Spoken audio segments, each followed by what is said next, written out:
Hello everyone, I am the storyteller and I am here to help you today.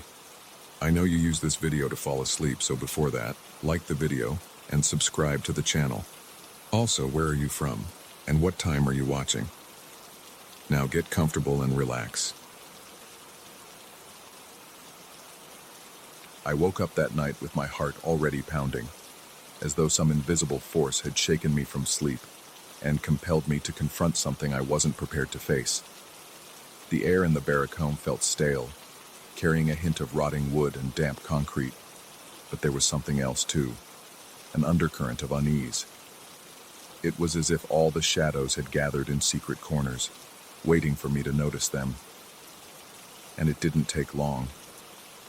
The first thing I glimpsed when I peered through the tiny window was the faint outline of a tall, gaunt figure wearing a wide-brimmed hat. That shape stood perfectly still near the old caseburg we were renovating, as if it had materialized out of the moonlight. My body froze, and a prickling chill spread across my arms. There was no sound, no movement beyond the gentle sway of trees in the distance. Just that silhouette. I wasn't alone on this isolated farm. A friend and I, along with a couple of hired hands, had been working for weeks to restore an old shack on a historical property that had long since fallen into disrepair. The main farmhouse was mostly abandoned. Only the distant caretaker's residence on the other side of the property still looked somewhat livable, but nobody occupied it. My friend insisted that we stay in the large barrack home next to the shack to make it easier to start early each morning. We all agreed it seemed practical, though none of us anticipated just how unsettling the nights would become. We had heard rumors, of course. Someone had once mentioned that this farm was over a century old and had gone through many hands. It was whispered that a capataz, some kind of foreman or overseer, had vanished without a trace decades ago. Local stories implied he had simply walked out into the fields one evening and never returned. People liked to add drama, conjuring all kinds of possibilities. But the consistent piece of lore was that he disappeared around the same time unsettling events supposedly began. I typically dismissed such stories. Superstition always thrived in remote places like this. Now, staring at that impossible figure outside the window, my rational mind fought to take control. I told myself it was just a trespasser, maybe an intruder hoping to steal supplies or copper wiring. Yet I couldn't shake the creeping dread that what I'd seen was not something entirely ordinary. My throat was parched, and I felt that metallic tang of fear on my tongue. As I made my way to grab a bottle of water, the hair on the back of my neck prickled. I recall stepping closer to the window, pressing my forehead to the cool glass, and trying to see if the figure was still there.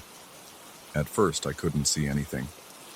My own reflection and the darkness outside made it difficult, so I turned off the small light overhead and let my eyes adjust. And there it was. A shape so slender it seemed almost disjointed. The hat perched like a dark halo over its head. It did not stir. Unwilling to linger helplessly, I mustered the nerve to investigate. My heartbeat thudded against my ribcage with each step I took toward the door. Even the simplest noises, the scratch of my boots on the rough floor, the rustling of a loose tarp, felt amplified in my ears. After crossing the small open patch of ground that separated the barrack home from the shack, I aimed my flashlight at the window where I had first spotted that silhouette. Nothing. The farmland was bathed in moonlight, revealing decaying boards, stacks of lumber, and a half-finished roof. No tall figure, no sign of life. I felt slightly relieved, yet even more on edge. The silence was suffocating, thick and cloying, and my breath sounded too loud in my ears. That night, I barely slept. The next morning, I brought it up casually to one of the workers, a middle-aged man who handled most of the carpentry. He told me, in a low voice, that he and another worker had also noticed a strange presence near the shack, an oddly shaped shadow, always near the windows. They had quietly joked about it being the lost capataz, still wandering the grounds. But their jokes masked real discomfort, and the man's words made me more anxious. I tried to brush it off, focusing instead on the labor. We spent the day hauling materials, nailing boards, clearing debris. By evening, My exhaustion was so great I almost forgot about the night before. Almost. As dusk fell, an uneasy hush settled on the property. The sun's last rays cast long shadows across the dusty ground, making the shack look even more forlorn. Our makeshift living area in the barracão suddenly felt miles away from anything resembling safety or civilization. We had an old generator that provided a dim, flickering light inside, but the outside world was a deep expanse of black. I could feel my pulse quicken whenever my mind drifted to the possibility of seeing that figure again. People spoke little during dinner. My friend mentioned in passing that the caper had a strange energy, as though it resisted our efforts to repair it. He laughed uncomfortably, but I sensed he was serious underneath the humor. He also explained that some local folks refused to work on that building. They believed it was cursed, or at least overshadowed by whatever had caused the capataz to vanish all those years ago. I found myself chewing my meal more slowly, feeling a knot growing in my stomach. Whether it was superstition or not, the tension was real. That second night, I tried to lie still in my bunk, but my mind refused to settle. At some point, I became aware of an unmistakable tapping sound on the tin walls of the barracão. It was faint, but distinct, like knuckles gently rapping at intervals. My breath caught in my throat, and I felt a rush of cold sweat gather at my temples. I listened hard, straining to figure out where it originated. After a few more taps, the noise stopped, replaced by a suffocating quiet. The worst part was not hearing anything afterward. No footsteps receding, no rustle of clothing, no scurrying animals. Just dead silence that left every nerve in my body on high alert. I forced myself to check outside, quietly creeping to the window again. Through the warped glass, the old shack loomed under the moon. My eyes traveled across its broken boards and half-installed windows, scanning for movement. That was when I saw a flicker of motion along the far side of the building, like a dark shape gliding from one edge to the other. My breathing hitched, and a tightness coiled in my chest. I pressed my face to the window, trying to see more clearly, but the shape slipped away. Adrenaline coursed through me, urging me to either hide under my blankets or dash outside and confront whoever or whatever might be lurking. The next day, I realized my normally casual nature was giving way to intense paranoia. Every time a board creaked or the wind whistled, I jumped. My hands weren't steady.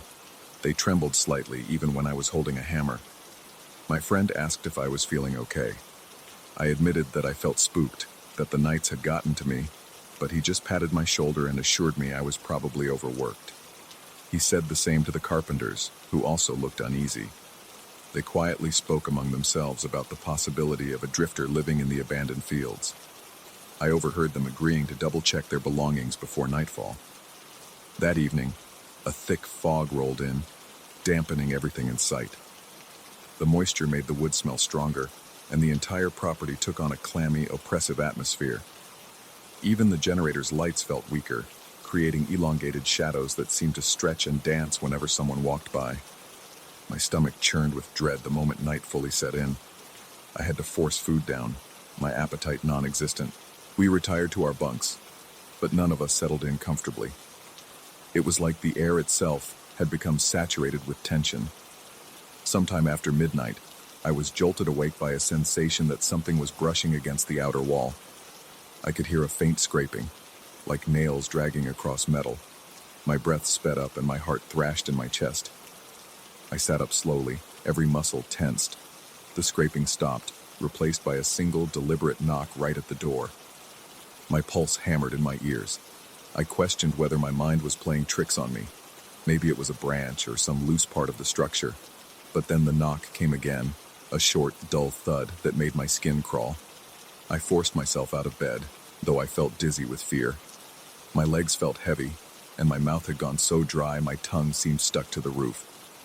As I approached the door, I couldn't ignore the sweat gathering along my hairline, or the way my palms were clammy. I flicked on a flashlight, waited a moment, and then pulled the door open. The cold fog rushed in, stinging my cheeks. I shone the beam of light into the mist, but saw no one. The ground outside the barracão was muddy, yet there were no footprints where someone might have stood. Still, I sensed a presence nearby, a a static charge in the air that bristled against the back of my neck. I whispered a curse under my breath, closed the door, and locked it. The lock felt pitifully inadequate against the intangible dread clawing at my nerves. Eventually, my exhaustion overcame my fear, and I drifted into a restless sleep. When morning arrived, I was almost relieved to have chores to distract me. As we resumed work, one of the workers mentioned he had been woken by a bizarre tapping noise too, but he refused to get up and check it out. I could see he was shaken. We both avoided eye contact, uneasy allies in a silent pact of fear. The coming night arrived with the sky blanketed by low, heavy clouds that swallowed any hint of moon or stars. Everything was pitch black. The generator sputtered and coughed, its faltering light flickering across the walls. I noticed my friend was more talkative than usual. He spoke in a rushed tone about the day's progress, about supply runs, about the next steps in fixing the shack. He seemed determined to keep his mind busy, as though if he kept speaking, the silence wouldn't suffocate him. Another worker said, in an uneasy mumble, that he had researched the property's history earlier in the afternoon. Apparently, nobody seemed to know who owned the place originally, and the records about the missing capataz were scarce. It was as if official documents had either vanished or never existed, but local legends perpetuated the story. I felt a tight knot form in my chest, imagining that Silhouette might very well be the wandering soul of that foreman, returned to watch over this land he never truly left. A few hours into the night, a maddening sense of being watched settled over me. My skin prickled, and every tiny noise became a potential threat. When the wind picked up, it made the walls of the barracone groan. I could swear I heard footsteps outside, crunching softly on gravel or old leaves. My eyes started to play tricks, making shapes dance at the periphery of my vision. I would spin around, only to see empty space. The sense of dread deepened, weaving into every breath I took. At one point, I decided I had to confront this head-on. I couldn't keep jumping at shadows. I needed to know if there was a flesh-and-blood person behind these events, or if we were all unraveling from stress and superstition. I grabbed my flashlight, slipped on my boots, and quietly let myself out. A clammy wind rustled my hair, and the darkness was nearly absolute except for the flashlight's narrow beam. The ground squelched beneath my feet as I picked my way around puddles. I headed straight for the caseper, determined to check every corner. My heart pounded so fiercely that I felt it might burst. My breath came in shallow spurts, fogging in the cool night air. When I reached the shack, the old boards creaked under my weight. The interior was dim, lit only by stray moonlight filtering through cracks in the roof and walls. I swept the flashlight across beams and half-finished sections of floor, noticing how the shadows warped and stretched. The atmosphere felt suffocating.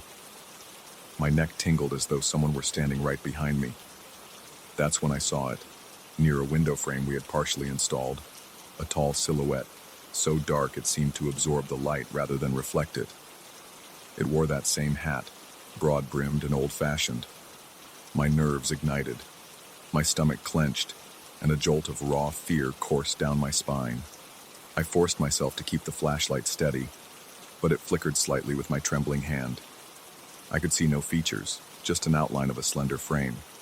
I stood rooted to the spot, sweat rolling down my face despite the cold. Suddenly, it shifted, or maybe the darkness around it rippled, and it was gone, like stepping back into the deeper gloom. My flashlight caught empty air, but the feeling remained, that presence lingering like static electricity. My breath whooshed in uneven bursts as I tried to regain control of my body. My mind reeled, torn between chasing after what I saw or fleeing. In the end, all I could do was stammer out a question, demanding to know who or what was there. I received no reply, only the whistle of the wind through the broken beams. I can't fully describe the dread that wrapped itself around me in that moment. The rational part of my mind said it was impossible, that I was merely seeing shapes in the dark. Yet every instinct screamed that something inexplicable had just brushed against my reality. I staggered back toward the barracone, nearly losing my balance in the mud. By the time I stumbled inside, my clothes were damp with sweat, and a pounding headache had set in. My friend and the workers gathered around, alarmed by my appearance, but I could barely speak. I managed to convey that I'd seen the silhouette again. Their expressions showed a mix of fear and resignation, as if they'd been expecting exactly that. We spent the rest of the night huddled in uneasy silence. The walls seemed to bend inward, and the lights flickered relentlessly. It was hard to tell if the trembling in my body came from the cold or from the terror gnawing at my mind. When morning finally broke, pale and lifeless, we all decided we needed a serious discussion about how to proceed. The sense of looming danger had become too intense to ignore. By midday, we had come to a grim resolution. We would finish only the most critical parts of the renovation, and then leave the property. None of us wanted to stay longer than necessary. Our collective nerves were frayed, and the tension had turned into something poisonous. We worked under a clouded sky, skipping lunch to hasten the job. Occasionally, I felt that watchful stare from somewhere beyond the trees. Every now and then, one of us would pause to scan the perimeter, sure we had glimpsed movement in our peripheral vision. Yet each time we looked, nothing was there. On our final evening, we packed up as much as we could. Although the job was incomplete, we had done enough to meet the minimum requirements that my friend's client had set. The plan was to depart before midnight, not willing to spend another night in that oppressive darkness. However, as we finished loading the last tools into a truck, I felt compelled to glance back at the shack one final time. My gaze drifted to the same window where I'd first seen that silhouette. A bolt of dread shot through me. There it was again, tall, thin, hat brim cutting a sleek profile against the now starlit sky. My heartbeat thundered, and a chill enveloped me from head to toe. But this time, instead of stepping away, I locked eyes, or what I imagined were eyes, on that black shape. My breath came in sharp, shallow bursts. I had the distinct impression it was watching me, just as keenly as I watched it. For a moment, the world seemed to dissolve, leaving only me and that haunting presence. My mouth went bone dry, and I could almost taste electricity in the back of my throat. Then, in one slow, deliberate motion, the figure raised what looked like an arm, almost as though beckoning or perhaps offering a warning. My entire body tensed. I felt a wave of vertigo, as though the ground tilted beneath me. I wanted to shout, but I couldn't force a sound from my constricted throat. In that suspended heartbeat, I realized I might never comprehend what haunted these grounds, only that it existed. I shut my eyes, forcing myself to break whatever connection had formed. When I opened them, the silhouette was gone, replaced by the lonely shape of the broken window. I exhaled shakily, stumbling back to the truck. Without a word, I climbed into the passenger seat, my hands trembling on my lap. My friend, worry etched across his face, started the engine. I could feel the tension in the vehicle's cab like static in the air. None of us spoke as we drove away, the headlights slicing through the darkness while that suffocating sense of being watched lingered. Even now, as I write this account, I can't banish the memory of that tall figure. I feel my heart hammer just recalling the way it stood against the shadows, how it silently asserted its presence. Whatever I saw, whatever we all experienced, it left a stain of fear that refuses to wash away. And though we left that farm behind, I still find myself waking in the middle of the night, certain I've heard a faint knock or the whispered scrape of nails against metal. I can't help wondering if that silhouette followed me, tethered somehow to my own unsettled mind. Whenever I glance at a dark window, my pulse quickens, half expecting to see that hat brim, that slender form, waiting. And that, more than anything, keeps me on edge, haunted by a horror that offers no closure. Only the question of what truly lurks in forgotten places and abandoned corners, silently watching, never revealing its purpose.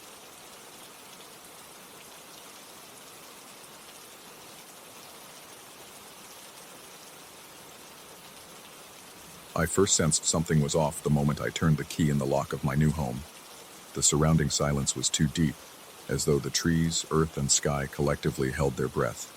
Even the porch light seemed insufficient, barely illuminating the old wooden steps leading to the door. The air felt charged with a kind of expectation, a tension lying dormant in the shadows. I tried to dismiss it as nerves from moving to a remote property, but even then, my chest felt uncomfortably tight, and my skin prickled with an unease I couldn't name. When I decided to move to this secluded chakra near the forest's edge, I imagined open skies and peaceful solitude. I pictured myself stepping out each morning, feeling fresh dew on the grass and hearing birds sing. In many ways, I found that pastoral idyll.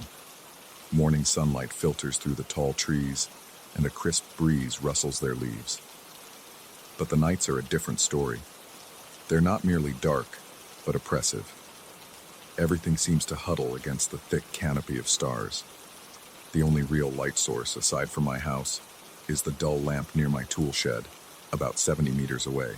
It's just far enough that at night, the boundary between my yard and the looming forest is a heavy stretch of blackness. The trouble started innocently enough, though even the memory of it makes my heart pound. I was organizing the tool shed a couple of weeks after settling in. It was close to 11 at night, and I'd lost track of time. The lamp near the shed flickered, offering only intermittent visibility. I could just make out the shapes of a rake, a shovel, and a rolled-up hose. Everything else beyond that was swallowed by shadow. The evening was silent except for the faint chirping of insects in the distance. I remember I was about to slide the door shut when I heard my girlfriend's voice so clearly it made my blood run cold. It came from inside the shed, a frantic urge to come quickly, as though something terrible was happening. I felt all the blood drain from my face, my stomach turning to ice, and my heartbeat soared. My reaction was pure instinct. I rushed into the shed, calling out for her, chest tight, breath coming in short bursts. Inside, everything was plunged in darkness. No light filtered through the dusty window. My sweaty palms fumbled for the switch, but flicking it did nothing. The overhead bulb must have burned out. In that moment, the air itself seemed heavier, filled with a thick tension that pressed on my shoulders. My own breathing echoed loudly in my ears, and the shed reeked of old wood and rusted metal. I could see only faint outlines of shelves and the gleam of tools. The entire time, a stubborn certainty gripped me. I had heard her calling my name, so where was she? Adrenaline spiked as I called out again, my voice cracking in the suffocating gloom. All I got back was a silence so profound that it felt like a physical presence. When I finally backed out of the shed, trembling, I hurried to the house. My heart hammered in my chest, and there was a sharp chill beneath my skin, as if my body hadn't yet realized I was no longer in danger. Upon entering, I found her in the bathroom, the shower running. She had no idea what I was talking about. Her expression of confusion and concern only deepened the gnawing dread I felt in the pit of my stomach. I tried to rationalize it. Maybe the wind or my imagination. Perhaps I was just tired from a long day of unpacking. But there was this quiet alarm in the back of my mind, this whisper that I couldn't ignore. Over the following nights, I tried to push the incident out of my head. I even convinced myself that maybe the stress of relocating had caught up with me. But my efforts to forget were doomed. The air outside my house seemed charged whenever darkness fell, as though something in the shadows waited for me to drop my guard. Around 11 o'clock, I began to sense a strange tension in the atmosphere, like the forest itself held some grudge, or perhaps some sinister secret it wanted to share. The next time I heard it, my blood ran cold all over again. I was in my living room, flipping through channels, when something outside caught my attention.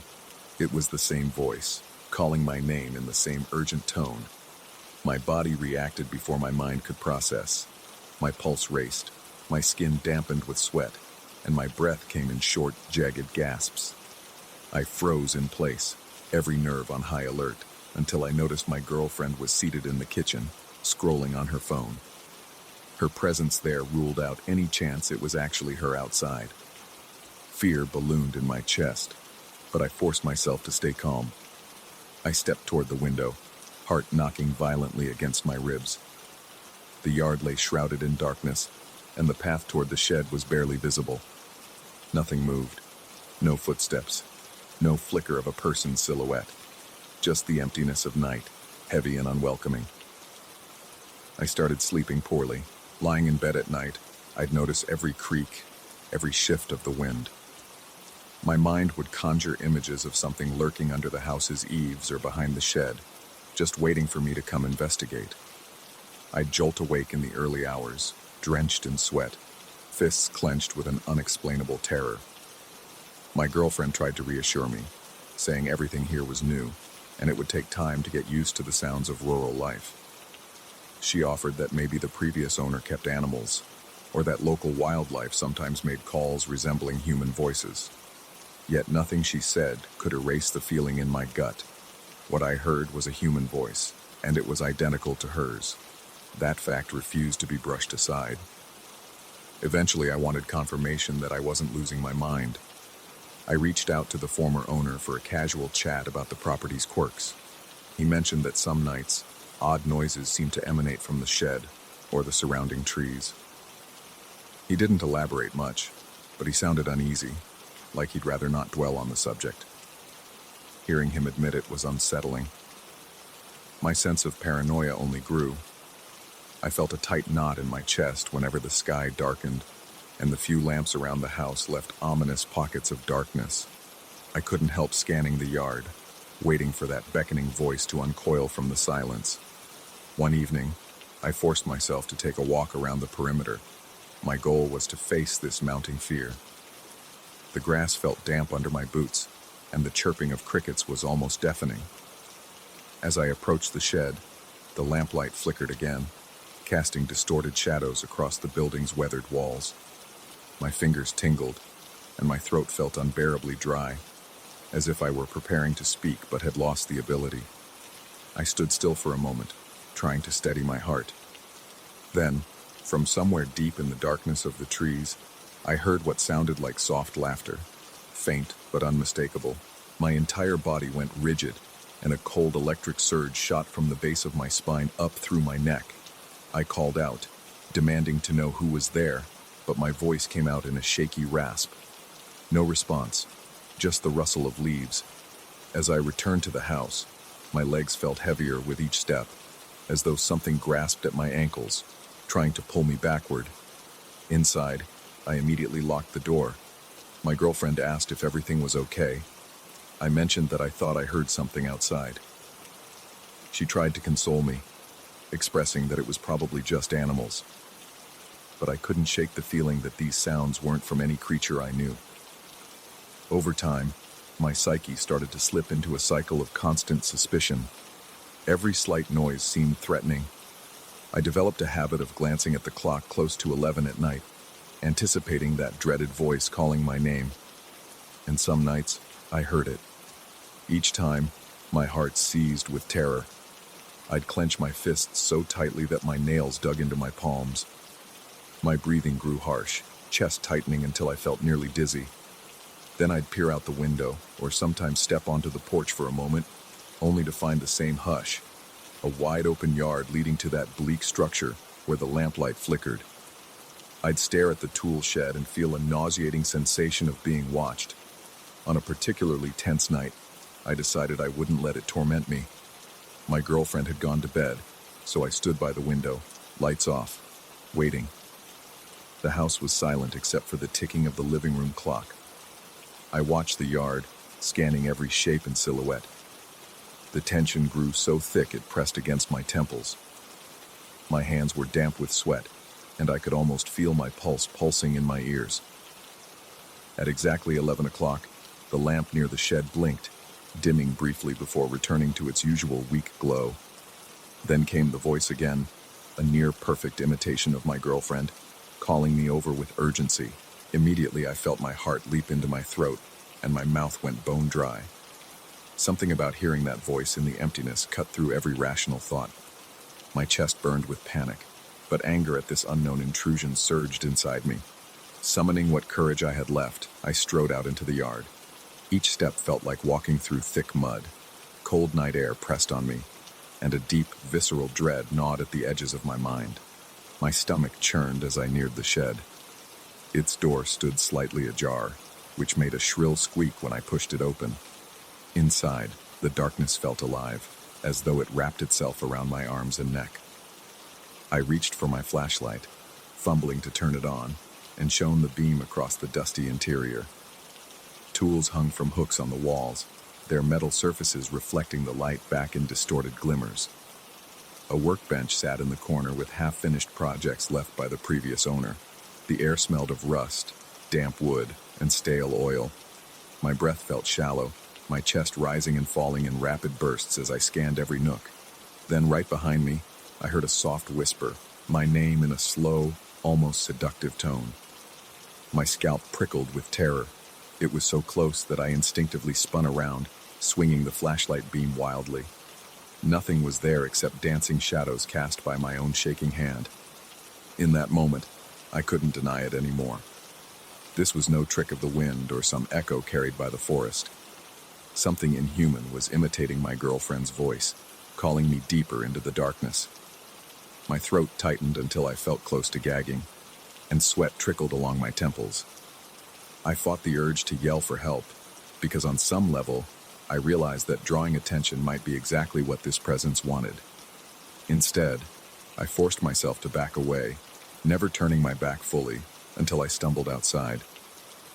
Once clear of the shed, I turned and sprinted, lungs burning, the short distance back to the house.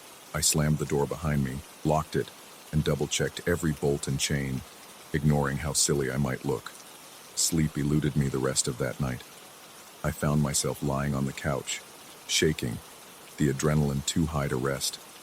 Every time I closed my eyes, I pictured something tall and distorted looming outside my window, tapping lightly on the glass, eager for me to venture outside again. My ears remained tuned for the slightest hint of noise, a single syllable that might betray the voice.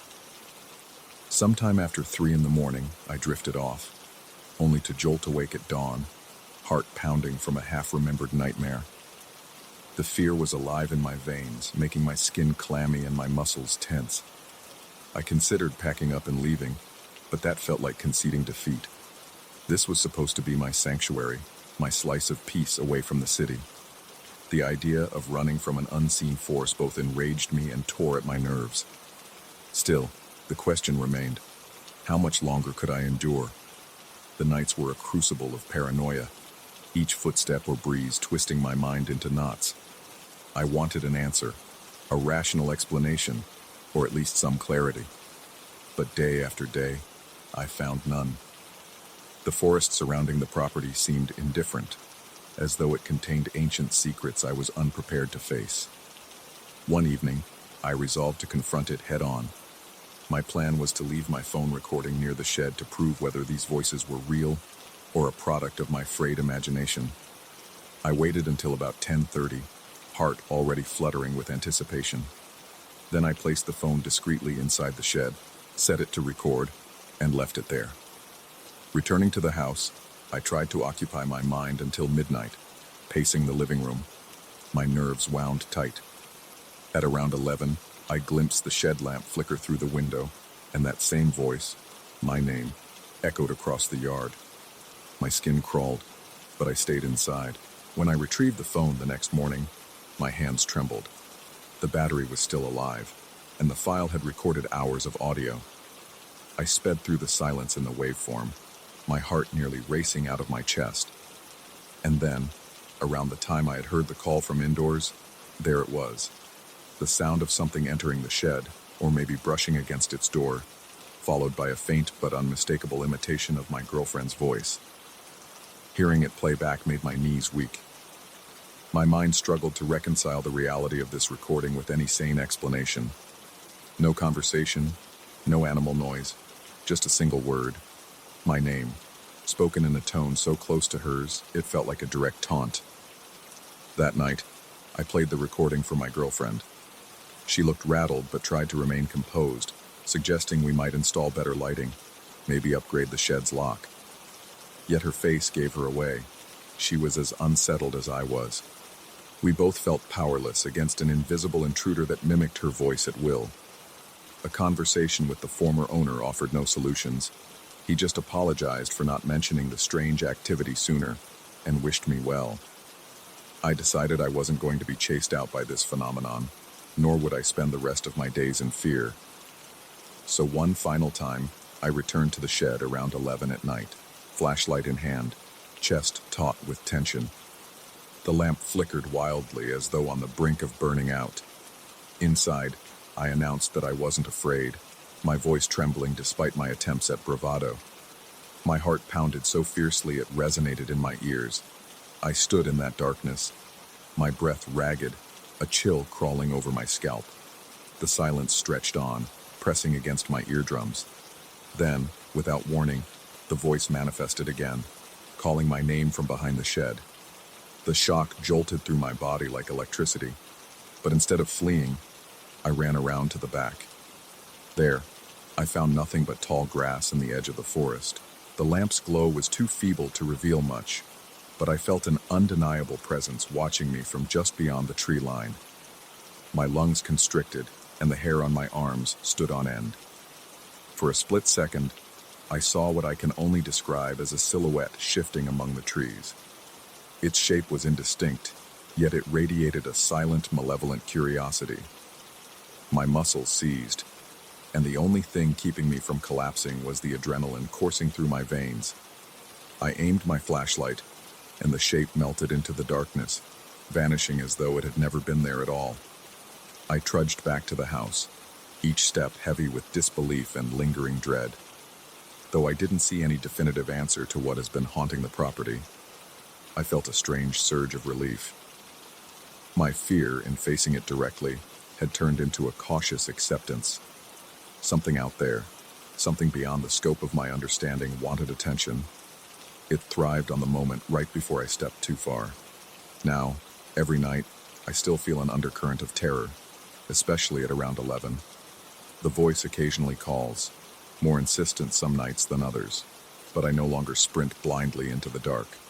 I lock the doors, keep my flashlight handy, and force myself to acknowledge that some questions can't be easily answered.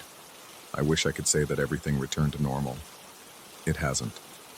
Even tonight, as the clock edges closer to that dreaded hour, my nerves feel raw. Yet I'm still here. The dread remains, thick in the air whenever evening settles, and sometimes I'll catch a glimpse of a shifting shadow at the forest's border. My girlfriend and I keep our routine, living day to day with this presence lurking at the periphery. We don't talk about it much, but I see it in her eyes sometimes. A flicker of anxiety that matches my own. I can't quite articulate whether I've reached a resolution or simply made my peace with an unresolved mystery. The heaviness in the night air hasn't gone away, and the lamp near the shed still flickers at inopportune moments, as though it's winking at some hidden entity in the woods.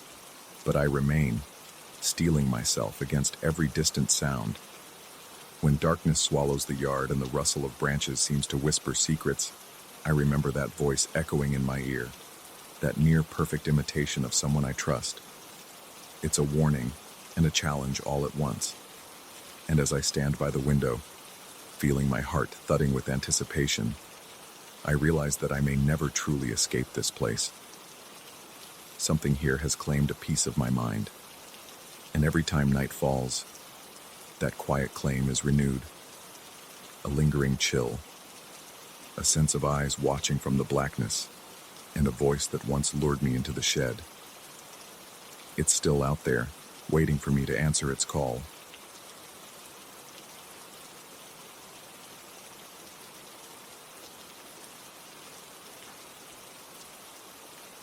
The air felt suffocating the first time I stepped into that ancient high-rise.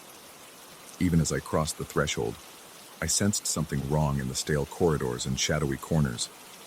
I told myself it was just the musty smell of old plaster and peeling paint, but there was an undercurrent of dread hanging in the stagnant air. That oppressive feeling only deepened when I discovered the persistent complaints from tenants about strange noises in the attic, an area that, according to the building's records, had not been inhabited for years. Yet for all the talk of abandoned spaces, I never truly felt alone. My name is Gavin, and I had recently taken the job as the building's new caretaker. The location was central, and the pay was decent, but the real lure was the promise of a small apartment within the complex. I was eager to save money on rent and didn't mind the chores, mopping floors, fixing leaky faucets, checking fuse boxes. I've seen my share of rundown buildings before, but this one had a special kind of gloom. The corridors were narrow and lit by weak, flickering bulbs that buzzed incessantly. Some tenants swore the electricity was from a different era entirely. Every hallway I walked through seemed tinged with a quiet malevolence, as if the entire building was holding its breath. In my first week, I heard repeated complaints about echoing knocks and footsteps in the attic, always in the small hours of the morning. People would stop me in the hall or tap me on the shoulder while I was hauling a trash bag, telling me they couldn't sleep for all the creaking. They asked if there was some late-night maintenance going on or if I had a helper rummaging through old boxes. I assured them there were no scheduled repairs, and that far as I knew, nobody went up there at night. The landlord, an older man with a perpetually worn expression, shrugged whenever I relayed these concerns, occasionally letting slip that complaints about the attic were nothing new. "It's always like that around here," he had muttered once, shaking his head as though it was a foregone conclusion that the building was simply haunted by its own past. At first, I dismissed the stories as overblown rumor. The building was old. Wooden beams creaked when temperatures dropped. Rats or raccoons could be scurrying around, maybe dislodging boxes in the attic. But the frequency of the complaints and the specificity of the tenants' descriptions, heavy steps pacing back and forth, distinct knocking near the ceiling, gnawed at my skepticism. One tenant insisted the footsteps would follow anyone moving below, as if whatever was up there was tracking them from above. That detail stuck with me, even though I tried to rationalize it away. On my 6th night, fatigue had me longing for bed. I had just finished unclogging an ancient pipe in the basement, rust-laced water spraying everywhere. As I was locking the front door, I heard it, a muffled but unmistakable sequence of thuds, like footsteps overhead. The rest of the building was quiet, lights off in most apartments. My heart started hammering so loudly that I half expected the neighbors to hear it through the walls. I told myself to remain calm, but my grip on the set of keys tightened until my knuckles turned white. The next day, I gathered the courage to check the attic in broad daylight. I climbed the winding stairs, each step protesting with a drawn-out creak. That stairwell felt more like a passage to another world than a simple route to an empty space. My breathing quickened when I finally reached the heavy attic door. Dust coated everything, forming almost a second skin over the door's surface. The doorknob was icy to the touch, even though the day was warm and bright. Inside, the attic looked every bit the neglected storage area. Piles of boxes filled with yellowed papers, old furniture blanketed in thick webs, battered trunks labeled with names I didn't recognize. The place smelled of mold and ancient wood. A single bulb dangled from the ceiling, flickering ominously, as though struggling to keep the darkness at bay. I saw no footprints in the dust, no sign that anyone had been up there recently. Yet, the stillness felt wrong.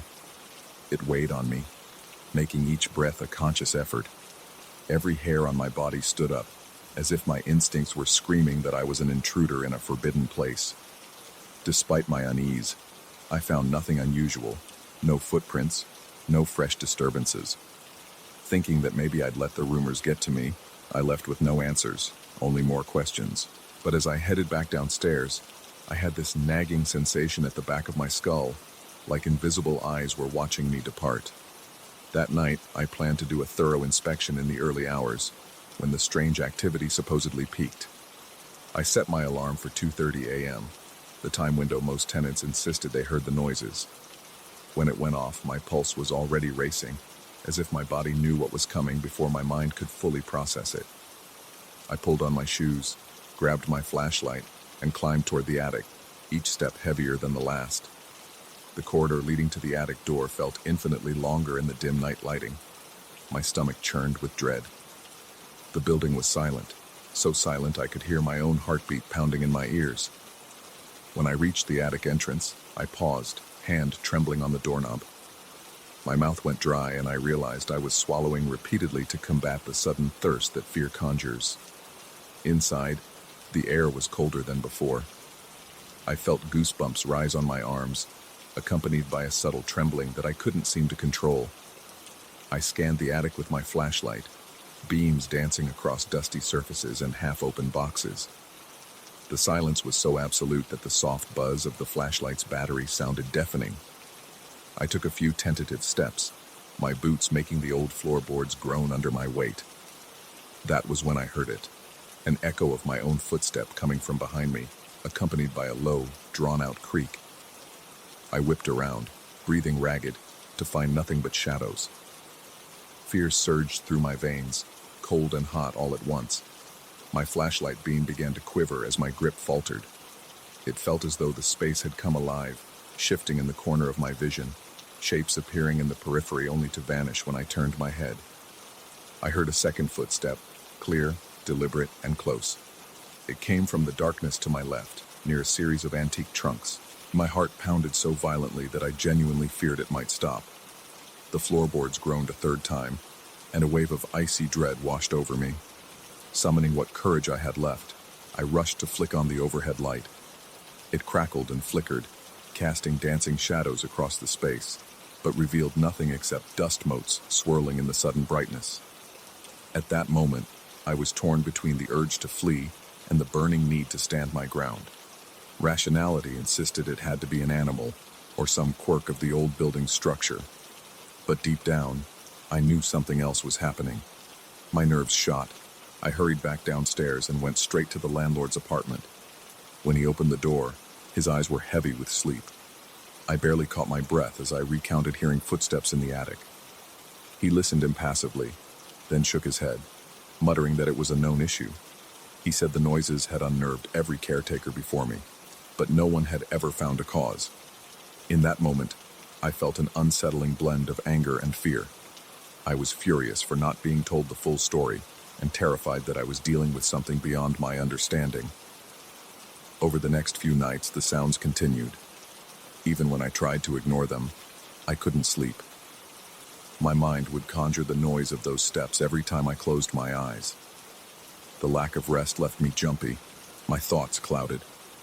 Paranoia took hold, and I began to suspect that every small sound, every distant thump or echo, was connected to that presence in the attic.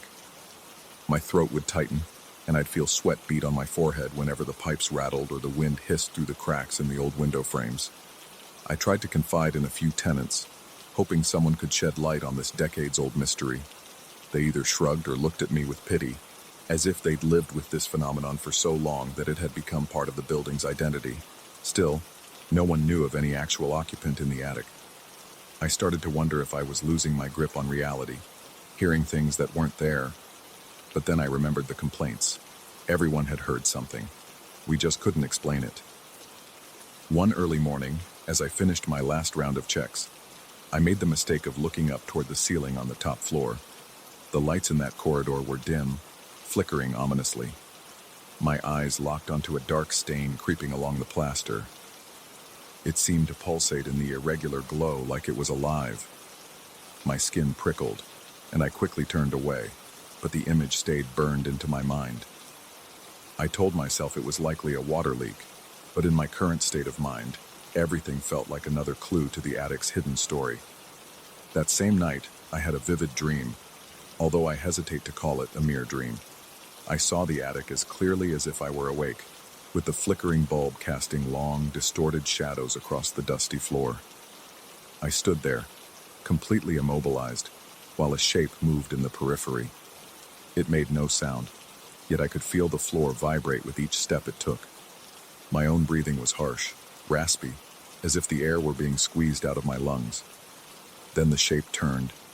It didn't have a face, just a shifting dark mass where features should be.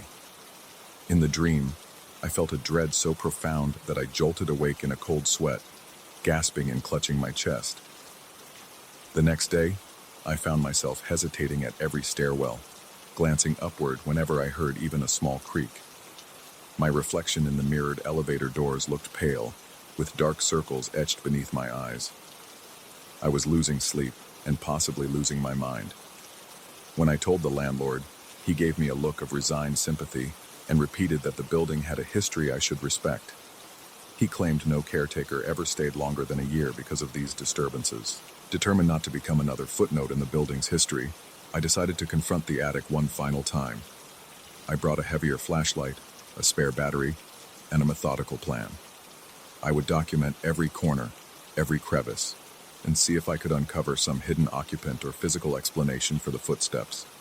If not, maybe I could lay my suspicions to rest and chalk it up to building noise.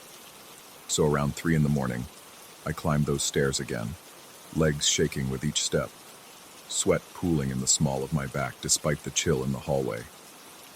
When I reached the attic door, I paused, heart pounding so forcefully, it felt like someone was knocking from inside my ribcage. I told myself I was being irrational, that fear was twisting my perception. Swallowing hard, I turned the knob and pushed. The door opened with a low groan, revealing the attic in all its dust-laden stillness. The overhead bulb flickered again, fighting to keep the darkness at bay. I inhaled deeply, scanning the cramped space. Shadows seemed to move just beyond the circle of light, an optical illusion brought on by my own unsteady breathing and the flickering overhead. I forced myself to step deeper into that gloom. Every board protested beneath my feet. I took out my phone to record video, panning slowly across the wooden beams, old trunks, and stacked furniture. My flashlight's beam revealed layers of dust that appeared undisturbed, yet I couldn't shake the feeling that something in that space was shifting. My hands began to tremble, and my breath came in shallow bursts. Sweat trickled down the back of my neck, leaving a cold trail. That was when the first knock echoed through the silence, sharp and deliberate, just to my right. I nearly dropped my flashlight. I spun toward the sound, shining the beam frantically, but saw nothing. My heart thudded so intensely I feared it would burst. Then came another knock, this time from the opposite side of the attic, near a cluster of antique armoires. My lungs constricted, and a wave of dizziness swept over me. I kept telling myself to remain rational, but it felt like the space was spinning, the darkness closing in. Suddenly, a heavy thud reverberated from behind a large crate, followed by the unmistakable creak of floorboards under weight. Summoning courage, I stepped closer, each move punctuated by the pounding in my chest. My flashlight flickered, and in the brief dimness, I sensed movement, something darker than dark sliding away, just beyond my field of vision. I let out a ragged gasp. My entire body was trembling, muscles screaming for me to run. Still, I inched forward, convinced that if I fled now, I'd never be able to set foot in that building again. I rounded the crate, flashing light into every nook, expecting to see a rat, or maybe a squat intruder. But there was nothing. Nothing, except the distinct impression that I was being watched. My vision blurred, and spots danced in front of my eyes. My breathing turned erratic, so I forced myself to exhale slowly, trying to ground my spiraling thoughts. Then I heard it again. Footsteps, this time directly overhead. But there was no overhead. I was already in the highest accessible part of the building. A rising panic threatened to overwhelm me. The old rafters above me creaked ominously, as though burdened by some impossible weight. My skin prickled, and tears of sheer terror welled in my eyes. I felt my sanity fraying, as if reason were being torn away by an unseen force. My sense of direction faltered, and I took a step back, stumbling over a loose board. In that moment, I realized I couldn't remain in that attic a second longer. Whatever lurked there was beyond my ability to understand or confront. In a state of near hysteria, I sprinted for the door, ignoring the boxes I knocked over in my path. My throat felt raw, my breath coming in wheezing gasps. I half expected a hand, or something colder and less human, to latch onto my shoulder and stop me. But nothing did. I made it out to the corridor, slamming the attic door behind me with a thunderous crack. My pulse was racing, and I doubled over, hands on my knees, sweat dripping from my brow to the floor. In that moment, I realized I couldn't stay in the building one more night. Gripping the railing for support, I rushed down the stairs, each step echoing in my ears like a final warning. The following morning, I spoke to the landlord again. My voice shook as I explained my decision. He showed little surprise, merely observing that most caretakers depart after a few months. I packed my few belongings quickly, numb with exhaustion and fear. As I carried my last bag to the lobby, I heard the faintest creak in the ceiling above me, like slow, deliberate footsteps pacing back and forth. It made my blood run cold, but I didn't look up. I left that building behind, a mix of relief and lingering dread gnawing at my gut. Even now, whenever I recall the memory, my heart rate spikes and a chilled sweat coats my skin. Late at night, I sometimes wake with the sensation that those footsteps are still following me, that maybe I brought them with me when I fled. My dreams remain haunted by flickering bulbs, dusty floors, and the maddening sound of floorboards creaking under a weight that cannot be seen. I tell myself I escaped. I found another job, a smaller place to live. Yet I can't shake the sense that I left a piece of myself behind in that attic. A piece that remains trapped in the stagnant air, forever listening to those impossible footsteps that echo through the dark. And no matter how far I go, a sliver of that darkness seems to have etched itself into my mind. Every so often, in the quiet hours of the night, I swear I can still hear it. The slow, deliberate tread of something pacing one floor above me, even though there's nothing there.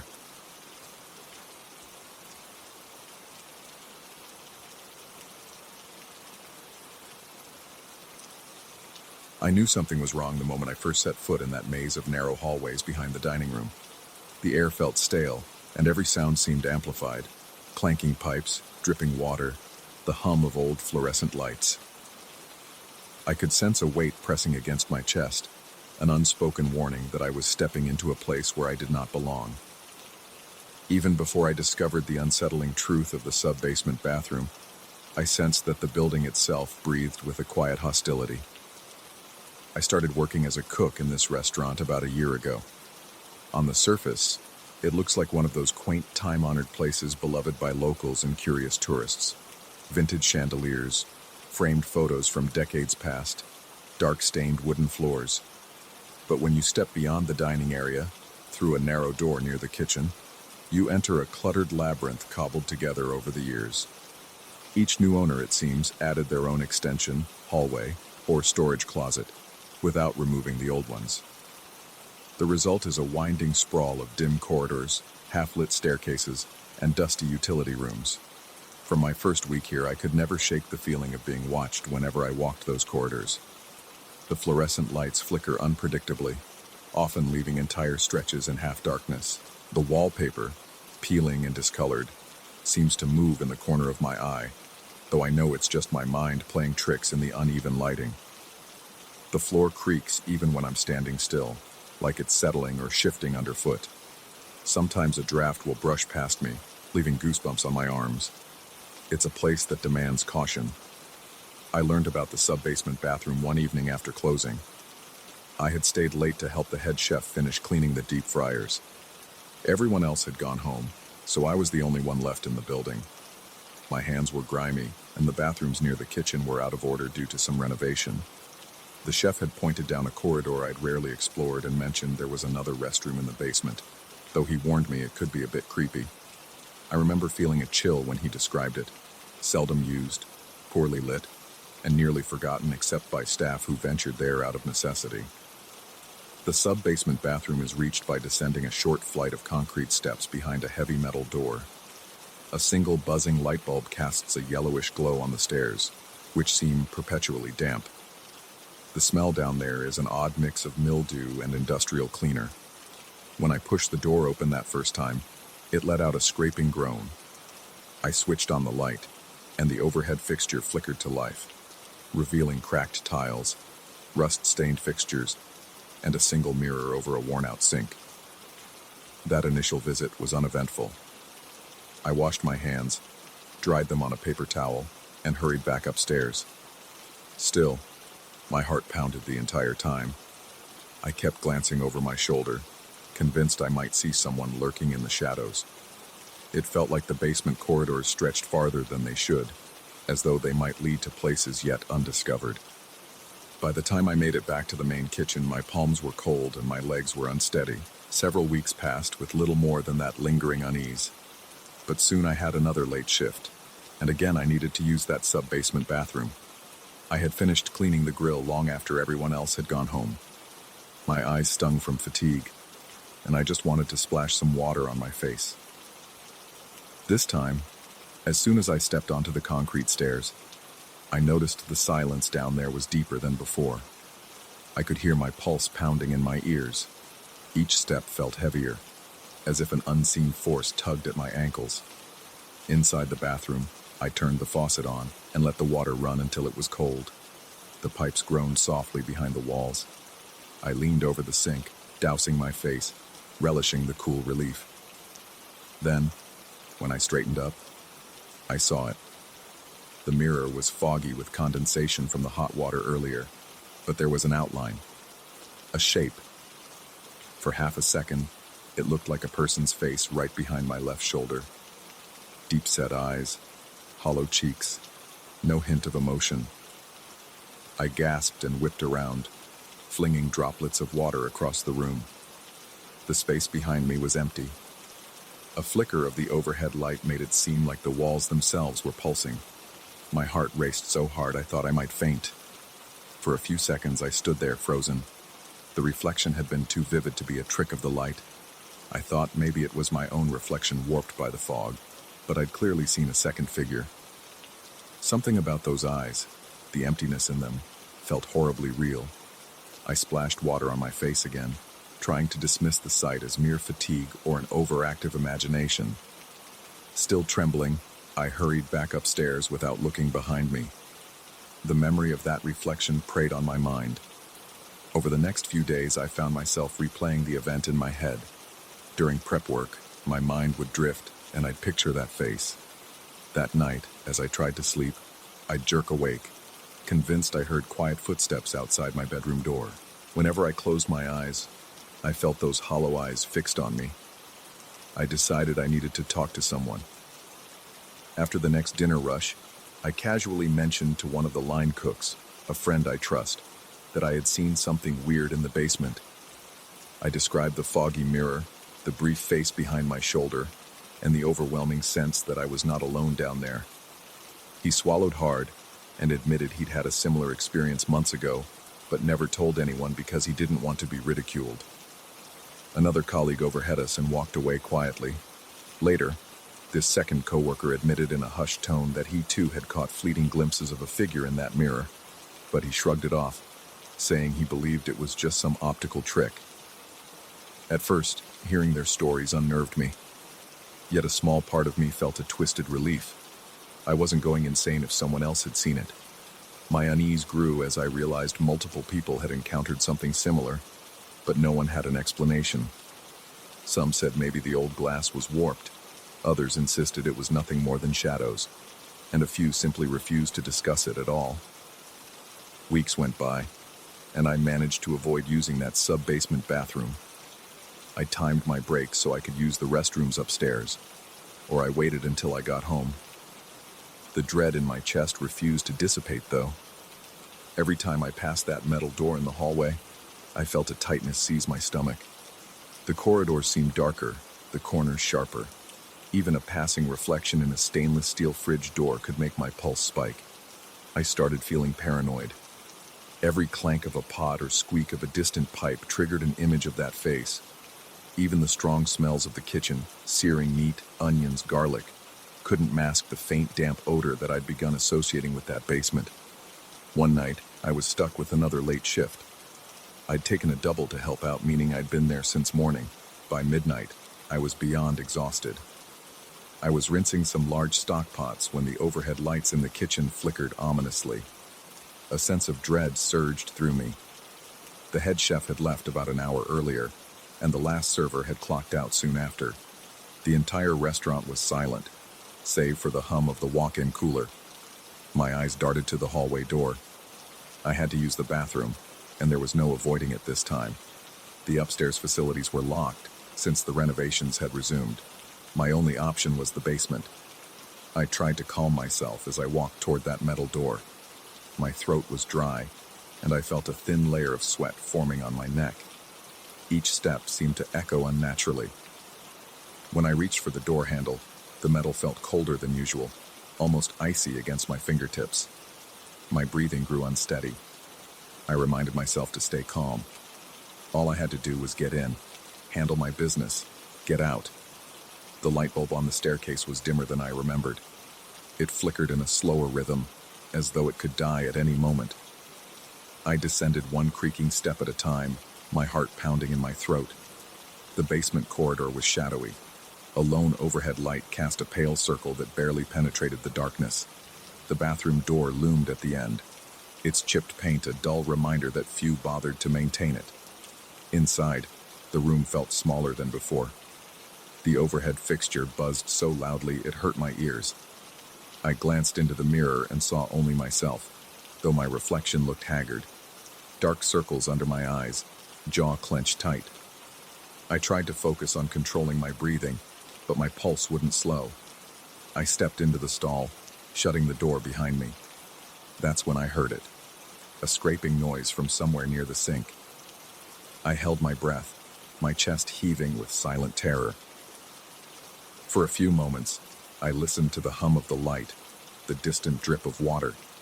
Then came another noise, a soft shuffle like someone taking a step. It stopped just as quickly as it had begun. My legs trembled. I was certain I was alone. Yet that moment stretched on. Gathering my courage, I opened the stall door, half expecting to see a figure standing there.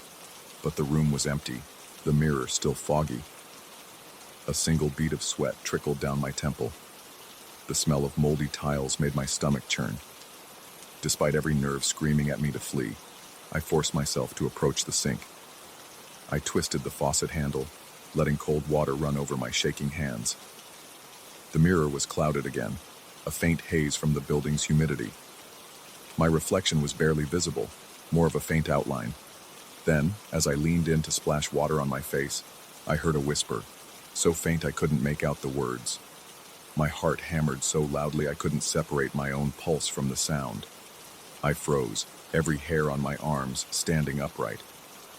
In that fraction of a second before I straightened up, I saw movement in the mirror's reflection. Slowly, almost imperceptibly, the fog cleared on one side, revealing that same hollow-eyed face from before. Its lips parted, but no sound emerged. It was as though it was staring directly at me, willing me to acknowledge its presence. My chest constricted. I turned around instantly, determined to catch whatever stood behind me. But the room was empty. My pulse felt like a thunderstorm raging within me, and I stumbled backward, hitting the sink with my hip. I couldn't stay in there another second. Without drying my hands, I bolted for the door. My wet shoes squeaked on the tiles, and the loud echo followed me up the concrete steps. Every step I took, I expected a hand to clamp down on my shoulder. Fear fueled my movement, carrying me up and out of that basement in record time. When I reached the safety of the hallway, I slammed the metal door shut behind me, nearly collapsing against the wall. After that incident, I grew fearful of any reflection. Polished cookware, stainless steel counters, windows at night. Anything that could hold that same vision. I began to feel a constant pressure on my chest, a dread that surfaced whenever I stepped onto the premises. I confided in a few coworkers about what I had seen. Through hushed tones, they confirmed more stories. Brief sightings of a figure in peripheral vision, odd sounds in empty hallways, and that unshakable sensation of being observed. Some staff avoided the basement at all costs. Others pretended it didn't exist. One day, I mustered enough courage to ask the manager if the building had some sort of hidden history.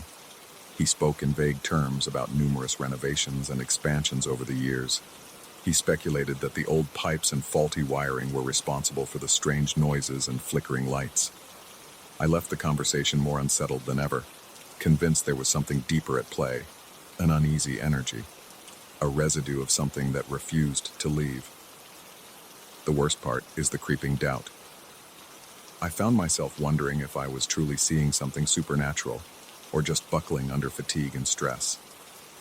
My coworkers' stories lent credence to my own experiences, but I couldn't help questioning whether we were all feeding each other's paranoia. My heart would race every time I entered the building, the kitchen's once familiar environment becoming an alien realm of uncertain threats. Eventually, I decided I had to confront the basement one final time, if only to prove to myself that I wasn't imagining everything.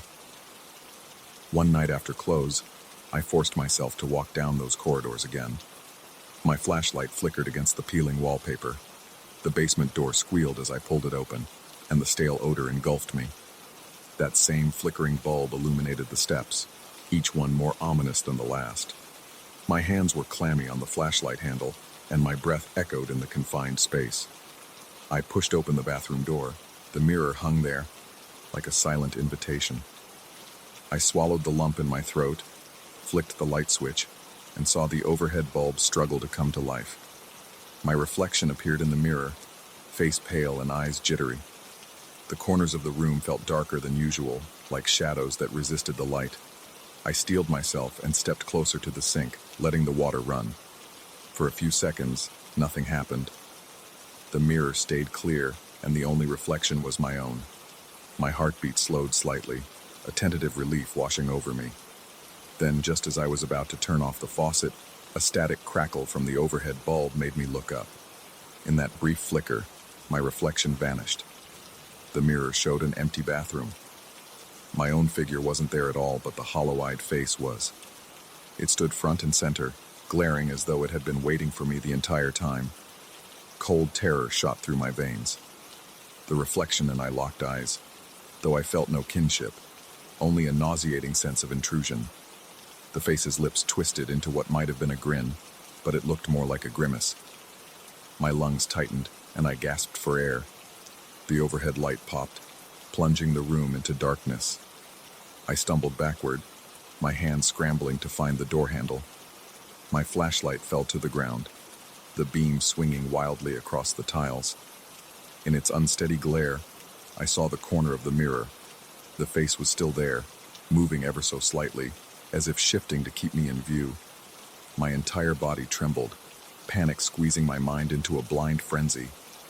Finally, I managed to snatch up the flashlight and yank the bathroom door open. I fled up the stairs, nearly falling in my haste. When I burst back into the main corridor, sweat drenched my forehead, and my heart hammered with relentless force. My throat ached from panting, and I felt dizzy from the surge of adrenaline. I slammed the basement door shut, pressed my back against it, and slid down to the floor, my legs too shaky to support me. The hallway lights overhead felt painfully bright compared to the darkness below. But that brightness was the only comfort I had. I told my manager the next day that I couldn't work the late shift anymore. I had no intention of stepping foot in that basement alone again. He saw the fear etched on my face and didn't press for details. Since then, I've made sure to schedule my shifts during the busiest hours, ensuring that I'm never the last person in the building. Sometimes I still catch a glimpse of that metal door out of the corner of my eye, and a cold wave of dread washes over me. To this day, I can't say for sure what I saw. Part of me believes that this place harbors a presence, a reflection of something old and resentful, trapped behind that mirror in the damp sub-basement. Another part wonders if my mind simply conjured it, twisting shadows and exhaustion into a waking nightmare. Either way, the tension never fully left my shoulders, and every reflection still puts me on edge. I've learned to sense when that familiar chill creeps back, my heart pounding, breath hitching in my throat. I don't linger near mirrors, especially not in that corner of the building. I often consider quitting altogether, finding a job at a newer restaurant, somewhere without so many hidden corridors and time-worn secrets. But for now, I remain. Perhaps I tell myself it's just a job, that I can handle it.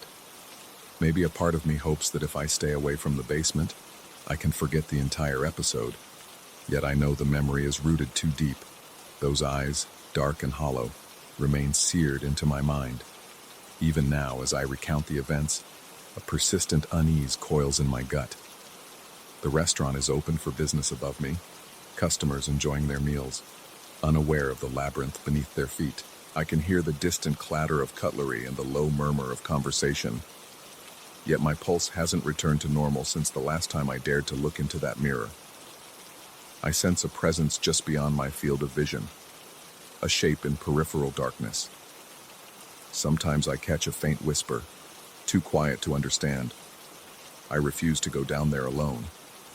And that door, heavy, metal, scarred with rust, remains closed, guarding whatever lingers behind that tarnished mirror. I've learned my lesson. Some doors are best left shut, and some reflections best left unseen.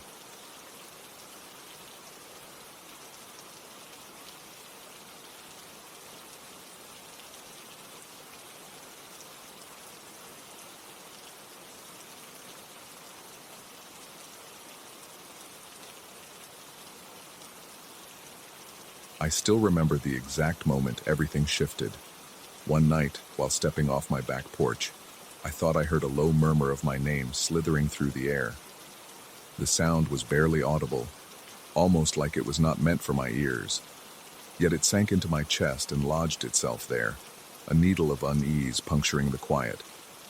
From that point on, the simple act of leaving my house at night became fraught with the certainty that something was waiting for me just behind the fence, in the overgrown lot that pressed against my backyard. I've lived in this house for a few years, long enough to get used to the presence of the vacant lot on the other side of the chain-link fence. The lot is sprawling, riddled with tangled weeds and gnarled roots, its boundary blurred by vines that cling to rusting metal. During the day, it can almost look pleasant. Birdsong flutters through the dense branches, stray cats sometimes roam around, and the sun bleaches everything into a faint greenish haze. But at night, the same patch of wild vegetation morphs into a looming silhouette. The rustle of leaves seems sharper, and if the moonlight hits the ground at the right angle, every branch twists into something vaguely human in shape. I started running at night mostly because it was cooler and quieter. I'd slip on my shoes, stretch in the driveway, and jog down the street, letting my thoughts wander. That was my routine for months. But a few weeks ago, I began to notice a strange tension whenever I passed the fence separating my backyard from the vacant lot. I would feel the hair on the back of my neck rise, as if an electric current sizzled just beneath my skin. Sometimes, I'd swear I saw a flicker of movement near the bushes, just a shift of leaves or a branch swaying without the wind. Then I'd hear a whisper, so faint that I convinced myself it could have been the breeze, only it sounded far too much like my own name. After a while, the whispers got bolder. On a humid evening, I took my usual route, and as I approached the fence, the murmuring seemed louder, more distinct. My pulse hammered in my ears, and I slowed my pace to listen. Over the crickets and the rustling of branches, I caught it again, a soft, drawn-out pronunciation of my name. The voice was breathy, as though speaking on an exhale. My breath turned shallow. My legs demanded I keep running, but I was rooted in place for a few seconds, heart thumping in my throat. Eventually, I forced myself to sprint away, ignoring the pins and needles in my chest. That night, I tossed and turned in bed, images of twisted vines creeping into my dreams. I tried to brush it off as a stress-induced hallucination. Work had been rough, and I'd been sleeping poorly, so maybe my mind was playing tricks on me. Yet it kept happening, each night more pronounced than the last. Then came the moment that changed everything. I got back from my run later than usual, panting heavily and drenched in sweat, when I heard a distinct male voice on the other side of the fence. It was so clear I nearly jumped out of my skin.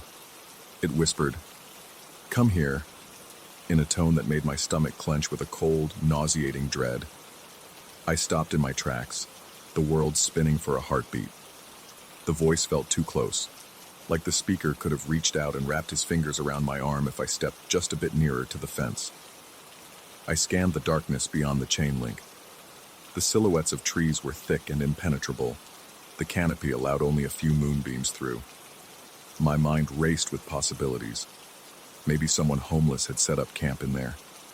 Perhaps they were curious or looking for company. But the primal part of my brain insisted otherwise. Something about that whisper felt unnatural, dripping with a kind of malice that made my hands clammy and my knees threatened to buckle. I hurried inside, locking every door and window, my heart pounding so hard it felt like it might burst. The next morning, I woke with a knot of anxiety coiled in my stomach. Determined to prove myself wrong, I decided to check the lot in broad daylight. The sky was bright, and the sun glared down on the weeds and the uneven ground. Pushing aside some thick brambles near the fence, I saw a narrow trail of broken branches and footprints pressed into the soft dirt. My mind conjured an image of someone pacing back and forth, waiting, watching. My muscles tensed. I told myself it was just evidence of a passerby taking a shortcut, but the thought rang hollow. The footprints seemed to lead deeper into the vegetation, curling around a massive tree whose bark was scarred with scratches. Yet there was no sign of a makeshift shelter or personal belongings. No blankets, bags, or discarded wrappers that might hint at someone living there. just a vague sense that I was trespassing into territory that was not mine to explore. That night, I couldn't bring myself to go for a run.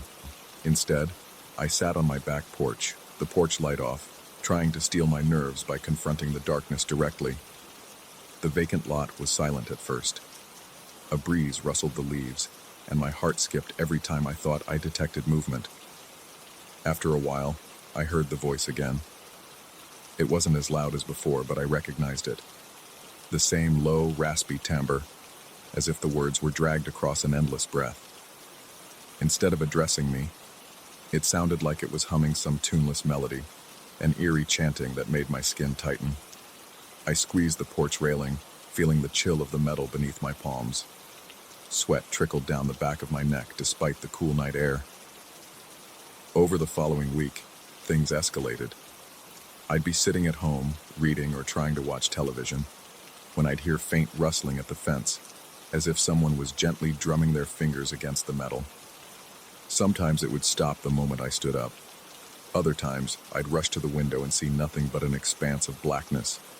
My mind began to twist every sound, creaks in the house, pipes settling, even distant car engines, into evidence that whatever lurked in that overgrown lot was creeping closer.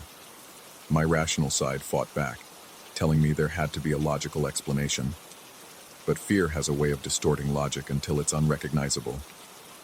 One evening, I decided I couldn't take the uncertainty any longer. Gripping a flashlight and wearing thick boots, I climbed over the fence, ignoring the scrape of the chain link against my thighs. The air was thick and muggy. A strong, earthy scent of damp soil and rotting foliage hit my nostrils as I stepped onto the uneven ground. My heart pounded in my ears, every thump echoing in the silence. The vegetation was denser than it looked from outside, the trees arching overhead, forming a canopy that blocked out all but a few flickers of moonlight. My flashlight beam trembled in my grip, illuminating gnarled branches and thick clumps of weeds. Shadows stretched and warped, creating shapes that seemed to slither away the moment I tried to focus on them. I ventured deeper, passing the spot where I had seen the footprints earlier that day. Broken branches and disturbed earth suggested someone, or something, moved through here regularly. My stomach churned, and I felt the tang of adrenaline on the back of my tongue. The air itself seemed heavier, almost suffocating, as though it was charged with a low-grade static electricity. Each time I exhaled, my breath sounded far too loud in the hush of the night. Then I saw something that made my body seize up in pure terror. Underneath a massive, twisted tree with exposed roots that looked like grasping fingers, there were clusters of leaves arranged in a circular pattern. It didn't appear accidental. The leaves had been laid out carefully, overlapping in a spiral shape. In the center, I spotted a few small stones placed in another circle, reminiscent of some strange ritual site.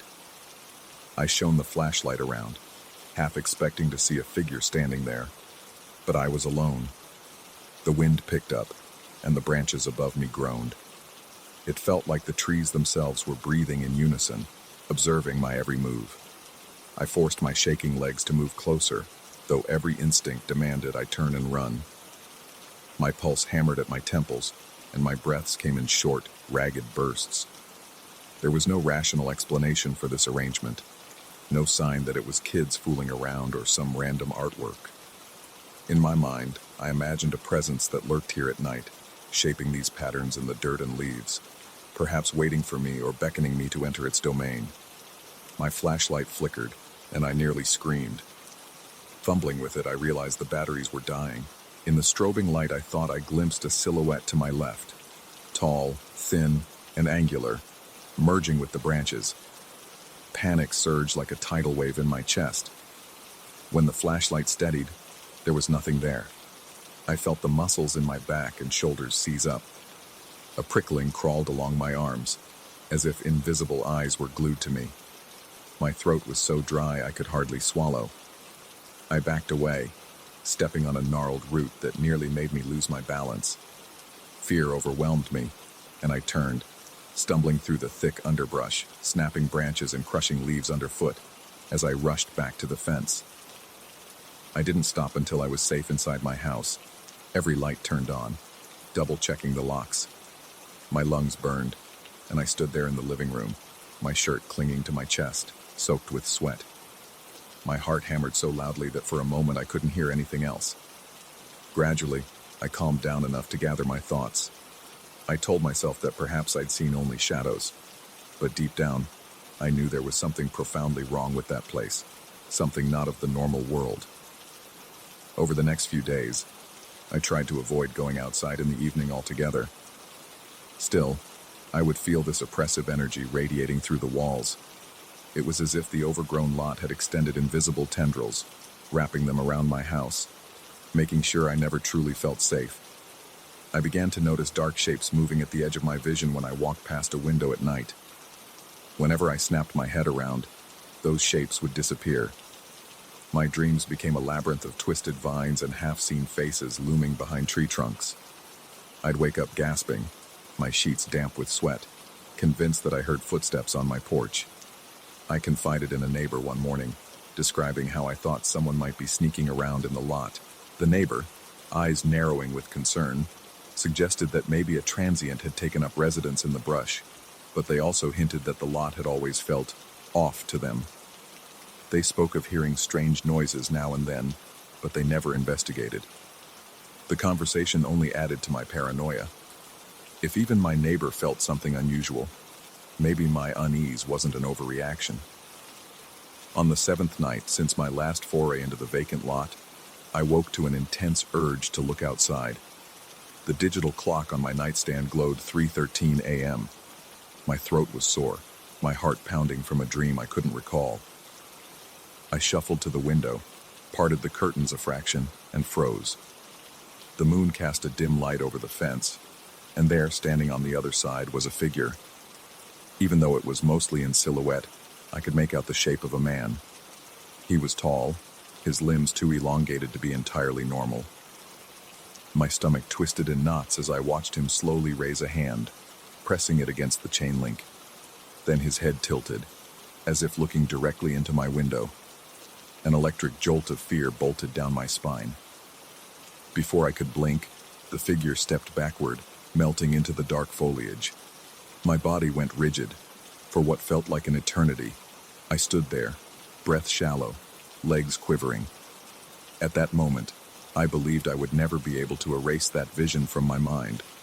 That was the final straw. The following day, I made up my mind that I had to confront this presence one last time, or it would drive me insane. Armed with a stronger flashlight, a hammer, for courage more than anything, and my racing heart, I navigated through the gap in the fence at dusk. The sky blazed orange and pink, but the lot was already sinking into shadow. I tried to focus on my breathing, inhaling and exhaling slowly. Each step felt like it might be my last moment of sanity. I headed straight toward that massive tree, the one with the exposed roots, half convinced I would find that eerie circle of leaves again. Sure enough, the arrangement was there, but different this time. The leaves were laid out in a spiral that led directly to the trunk. My flashlight beam trembled as I followed it, my eyes darting to every side. The sense of being watched was overwhelming, like thousands of invisible pupils were tracking my every movement. I forced myself to place one foot in front of the other, the moist earth sucking at my boots.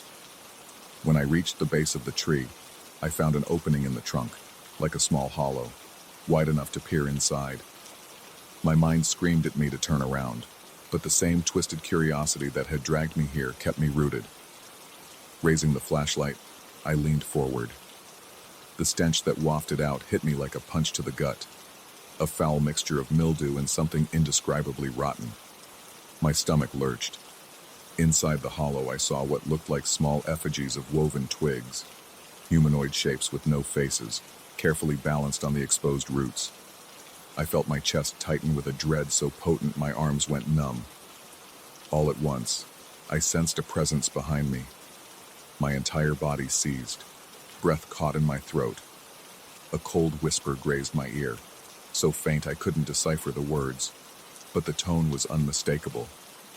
It was the same voice that had been calling my name for weeks. Raspy, insistent, dripping with an awful promise. My heart slammed against my ribs, and I let out a choked sound that was neither a cry nor a scream. Spinning around, I saw only the dark outline of branches, yet it felt like something was right there, leaning in, savoring my fear. I couldn't handle it anymore. Panic ignited my muscles, and I sprinted back through the trees, my arms scratched by thorny vines. My hammer fell from my grip, but I didn't care. All I wanted was to escape.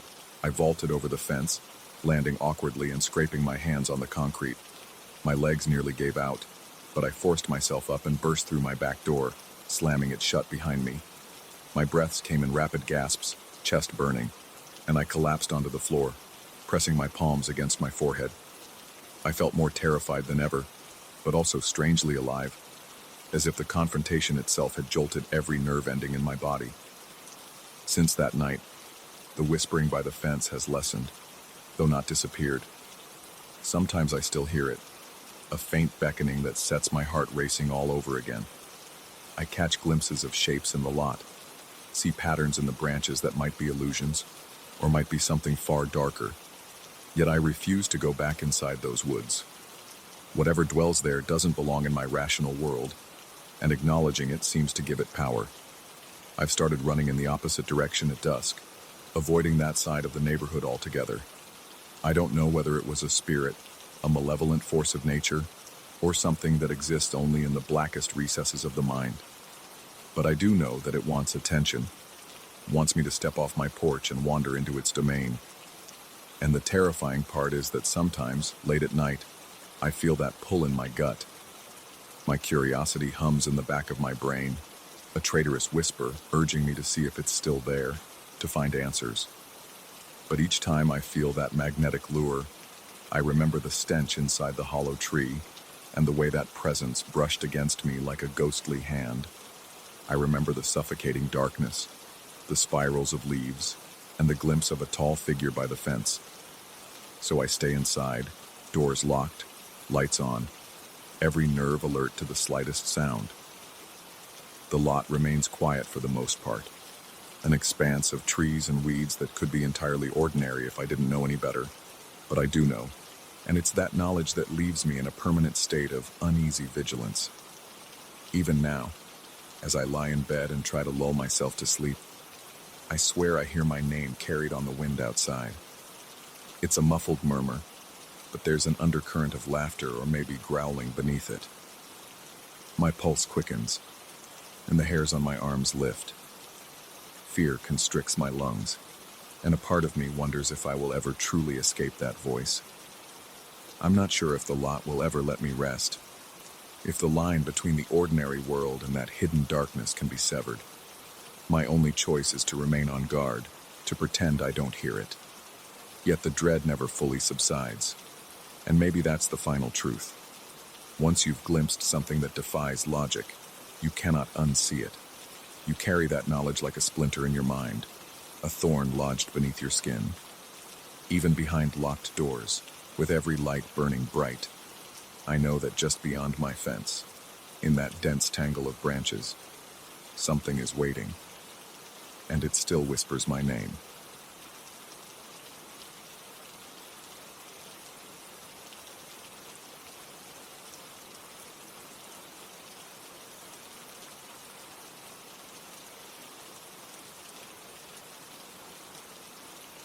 I remember the first time I saw it, how the beam of my flashlight revealed a tall, silent figure in the middle of the pasture, its outline impossibly still against the moonlit grass.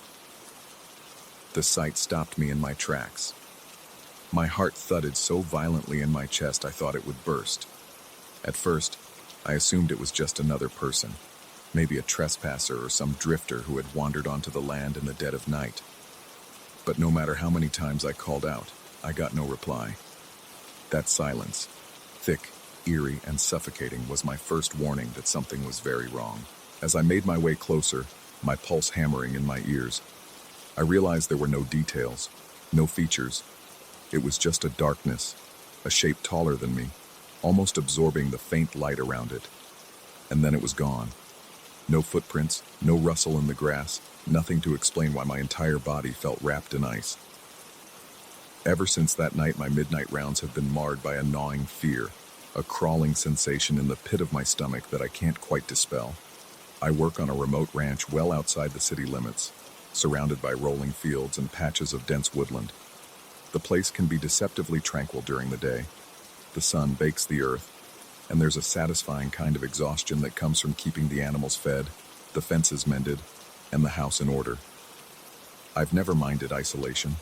In fact, I used to relish the stillness that settles after sunset, when all you can hear are cicadas buzzing and your own boots scraping the gravel paths. But ever since that night, the darkness seems to have taken on a personality of its own, and not a welcoming one. When I first saw that dark figure, I tried rationalizing it. Maybe the beam of my flashlight had cast a strange shadow of one of the fence posts, or perhaps I'd seen some animal in a quick flash of moonlight that made it look bigger than it was. The rational explanation felt flimsy, though, given how vividly the silhouette had stood against the grass. Over the following days, I found myself anxiously replaying the moment in my mind, my body tensing whenever I thought about it. Sometimes my pulse would spike unexpectedly, at noon, while clearing brush, or late in the evening, while cleaning up after dinner, just from picturing that tall, unmoving shape.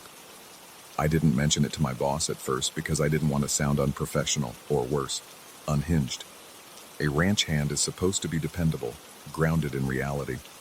It felt embarrassing to admit that I was spooked by a shadow.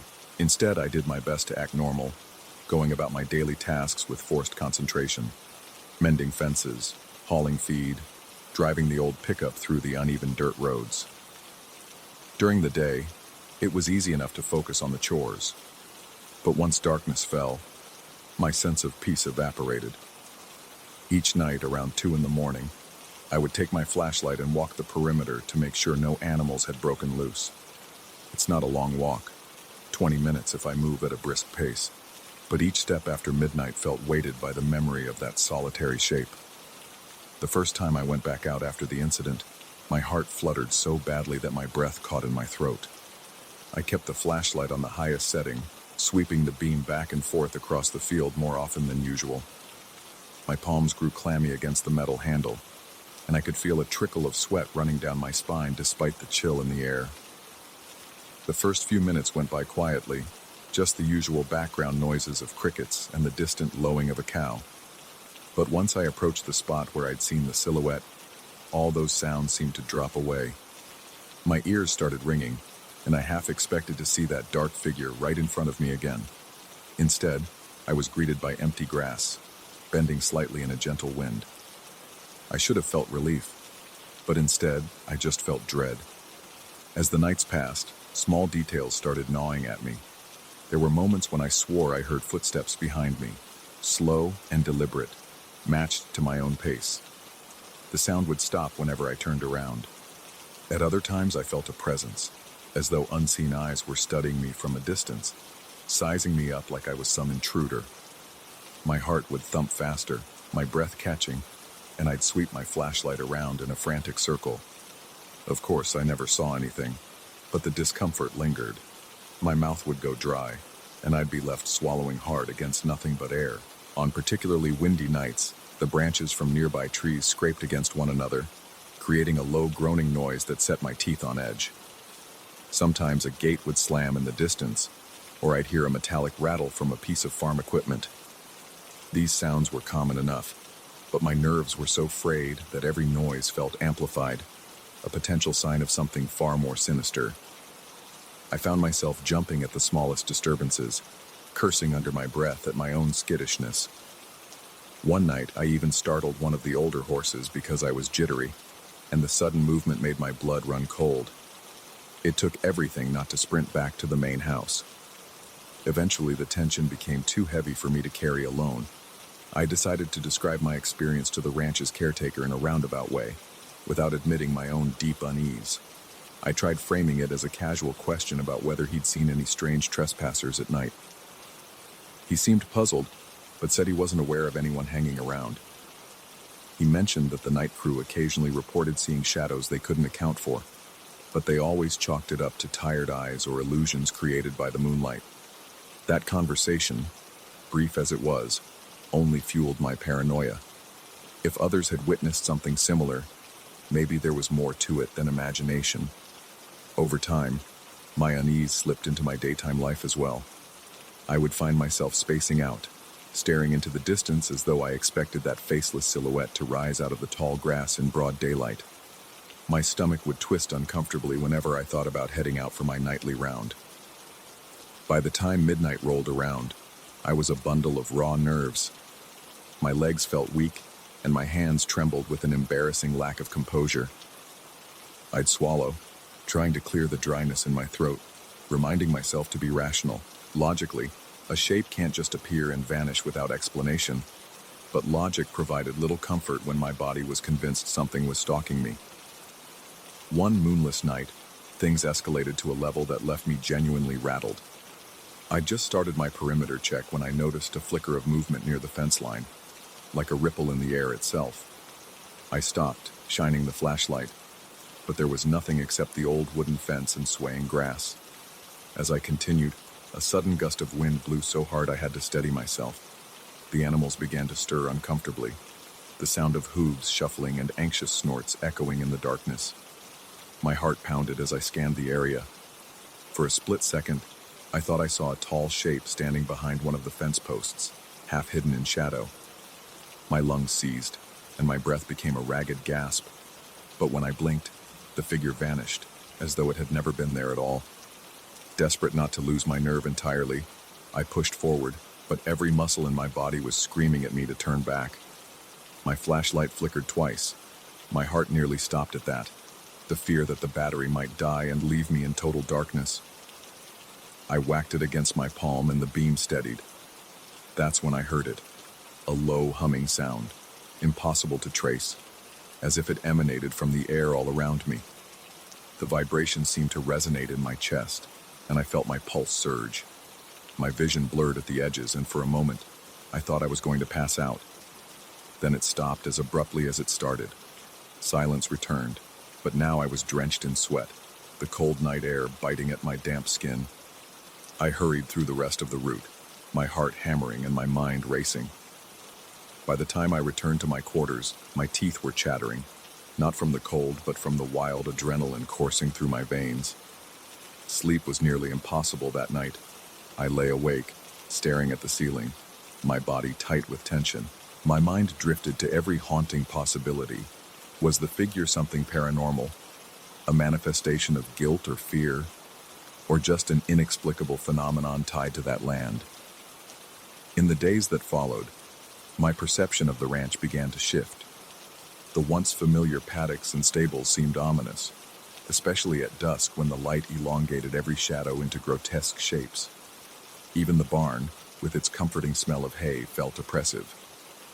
Sometimes I'd find myself jumping at my own reflection in a window, my nerves so frayed that any flicker of movement sparked alarm.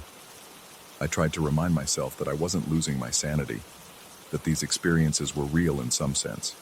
My body was reacting to something, but a persistent question gnawed at me. How much of this is in my head? There was a turning point when I discovered odd markings on one of the fences. They looked like scratches, but not the kind left by standard tools, or even an animal's claws. They were too irregular and spread out. It was as if something with elongated fingers had brushed along the wood. The caretaker offered a quick explanation that the fence was old, and weather damage might cause unusual patterns in the grain. He seemed unconcerned, but I couldn't let it go. I found my eyes flicking back toward those scratches, a chill crawling across my skin whenever I passed them. I started to dread the moment the clock struck midnight. Each night my flashlight felt heavier in my hand, and the rustle of grass under my boots seemed unnaturally loud in my ears. I could hear my own heartbeat, a steady drumbeat warning me that something was amiss. My breath would come in short, shallow bursts, and I'd have to remind myself not to panic. The self-doubt crept in stronger than ever. Maybe I really was losing it. After all, no one else seemed as disturbed by these occurrences as I was. Then 2 nights ago, my sense of reality was shaken once more. I was halfway through my route when the beam of my flashlight caught sight of something reflecting faintly in the grass. Not eyes, not metal, but a sort of translucent flicker. It was almost like a heat haze hovering in the shape of a figure.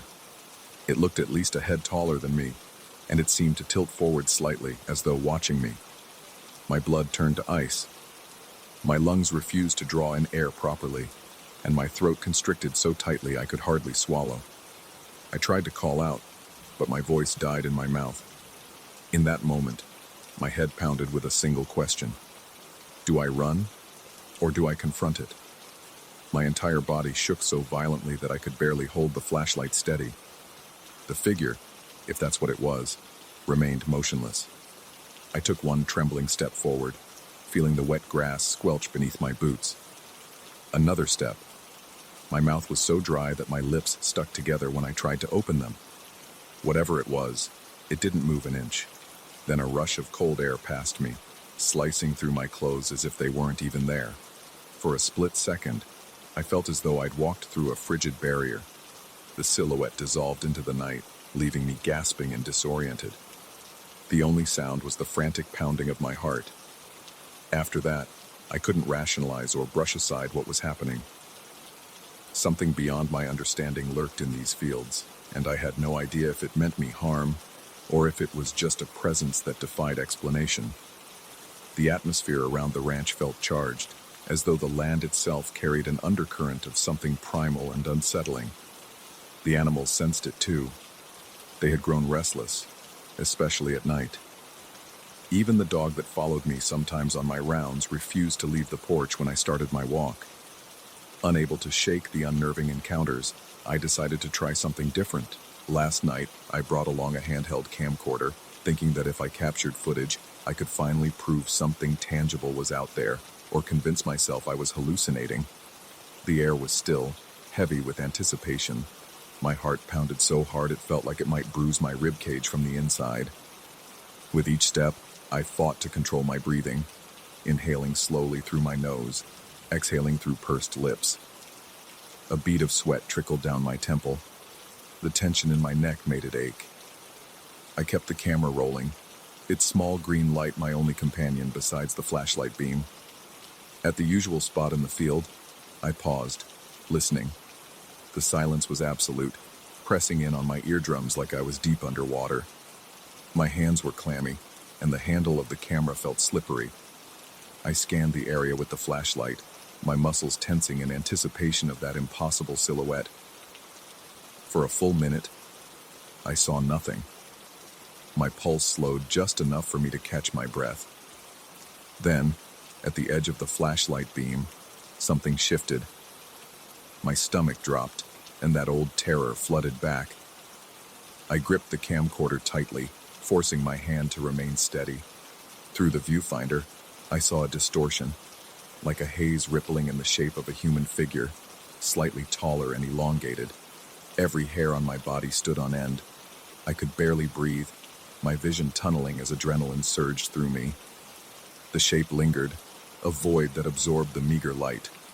I felt an invisible weight pressing down, like gravity had doubled in that spot. My knees shook, threatening to buckle under me. A cold sweat broke out across my brow, and I realized I was whimpering under my breath, a pitiful sound that I couldn't control. Suddenly, the figure jerked, or maybe the distortion flickered. Either way, it vanished. My flashlight illuminated only swaying grass once more. My entire body was trembling so fiercely that I had to fight to keep the camera in my grip. Racing back to my quarters, I locked the door behind me, collapsed onto the bed, and tried to slow my racing heartbeat.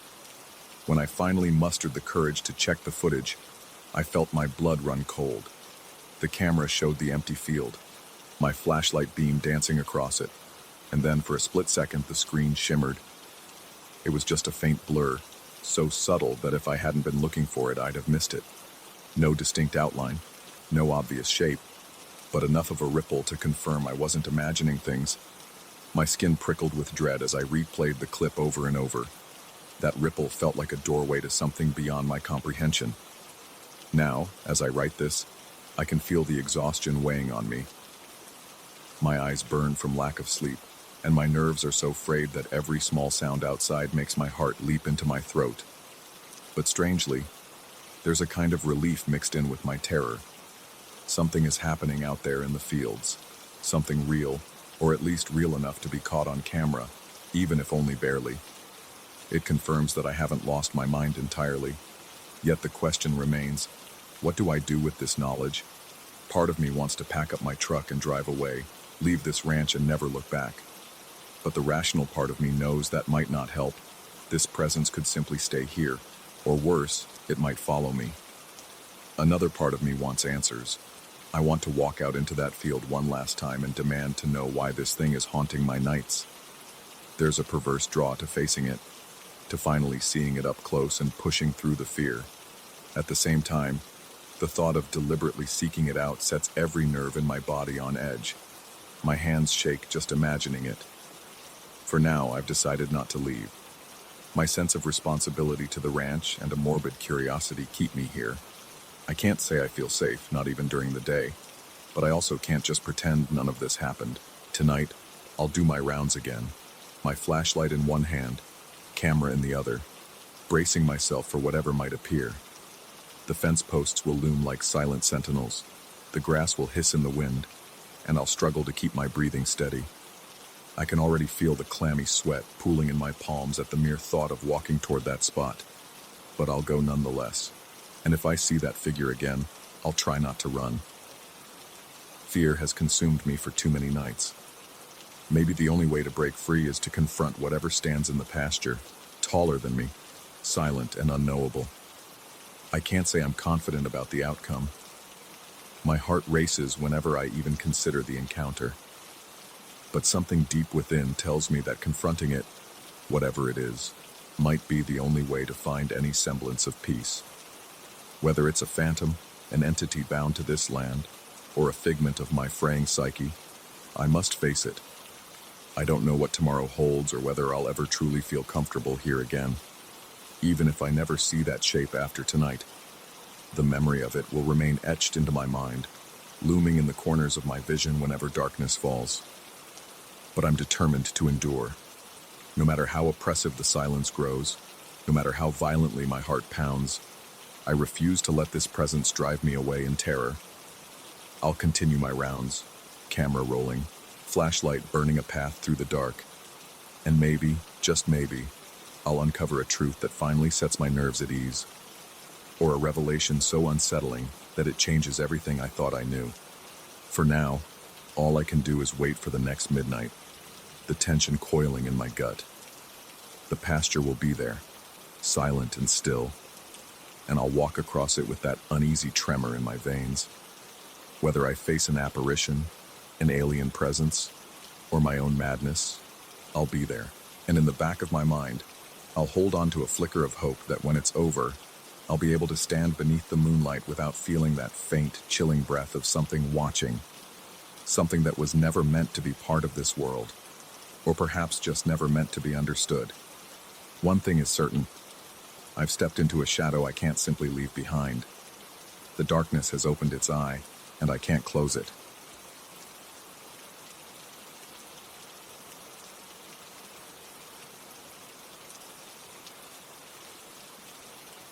I wake up drenched in sweat, my heart hammering so violently against my ribcage that I can practically hear it echo in the stillness of my bedroom. It's that familiar stillness of the pre-dawn hours, heavy and charged with an undercurrent of unspoken tension. Even before I open my eyes, I feel it, the oppressive sensation that I am not alone, that something is standing mere feet away from me. My eyelids snap open, and I realize the curtains are wide open. That's when I see the dark outline across the courtyard. Someone, or something, perched against the railing of the opposite building's balcony, observing me. I barely have time to register its presence before it vanishes, dissolving into the night without a single sound. A suffocating dread surges up in my chest, and I know, right then, that my nights will never be the same. I live on the ground floor of a modest apartment complex. It's not luxurious by any stretch, but it meets my needs. Enough space for a man living alone, decent plumbing, and a living room that doubles as a makeshift office.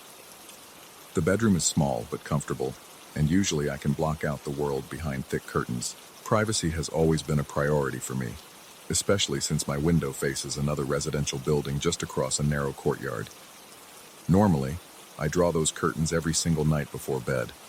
But one evening, it was unbearably hot. The radiator had its own temperament, pumping out excess heat despite my best efforts to regulate it. Without air conditioning, my small fan felt useless, and the idea of letting in a slight breeze from outside was too tempting to resist. So, I went to bed with the curtains open, hoping the night air might offer some relief. I'm a heavy sleeper under normal circumstances, but around 3 in the morning, I jolted awake. It was that strange sort of waking where my body seemed to realize something was wrong before my mind did. I blinked a few times, then turned my head toward the window. Immediately, every hair on the back of my neck stood on end. Through the open curtain, I saw a silhouette on the balcony of the building opposite mine. It clung to the railing, leaning forward as though craning for a better view. No features, no colors. It was just a shape, a single patch of darkness in the faint glow of a nearby streetlight. And it was looking directly into my room. At first, I thought I might be half dreaming. My vision was still adjusting to the darkness, and my brain scrambled for a rational explanation. Perhaps it was a trick of the light or a neighbor who stepped out for a smoke. Yet as the seconds ticked by, my initial confusion gave way to a gnawing realization. That figure wasn't moving. There was no shift in stance, no momentary twitch, no signs of a living, breathing person. It was as though a piece of the night had condensed into a vaguely human form. My pulse intensified. My mouth went so dry that I could feel my tongue stick to the roof. Even blinking felt like an impossible, deliberate task. Then, abruptly, the shape melted away. It just vanished. There was no noise, no sound of a door sliding shut, no footsteps receding into an apartment. It dissolved as if it were never there. I should have shut my window that very moment, but I was too stunned to do anything except stare into the empty balcony, listening intently for any hint of another presence. When my heart finally stopped pounding so violently, I got up, closed the curtains, and sat in the darkness until dawn. A slow, persistent paranoia burrowed into my mind that night, one that refused to leave. The next morning, I told myself it must have been a trick of my exhausted mind. Maybe I'd simply caught a glimpse of a shadow cast by a passing car. But deep down, I knew that explanation was too convenient. I tried to get on with the day, work, groceries, bills.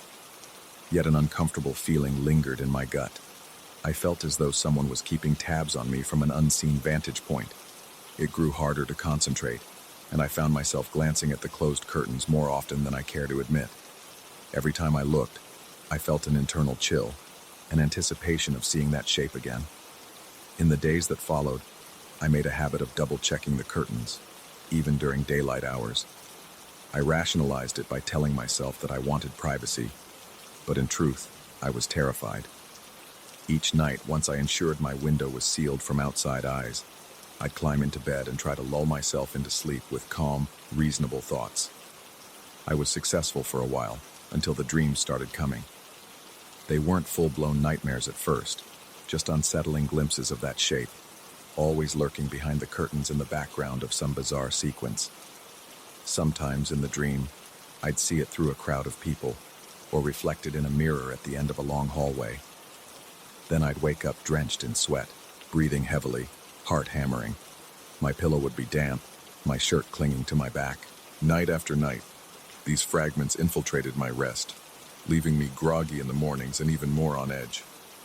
My tension escalated to a point where I began hearing soft creaks and faint rustling outside my window, though it was impossible to tell if it was the wind, an animal, or my imagination.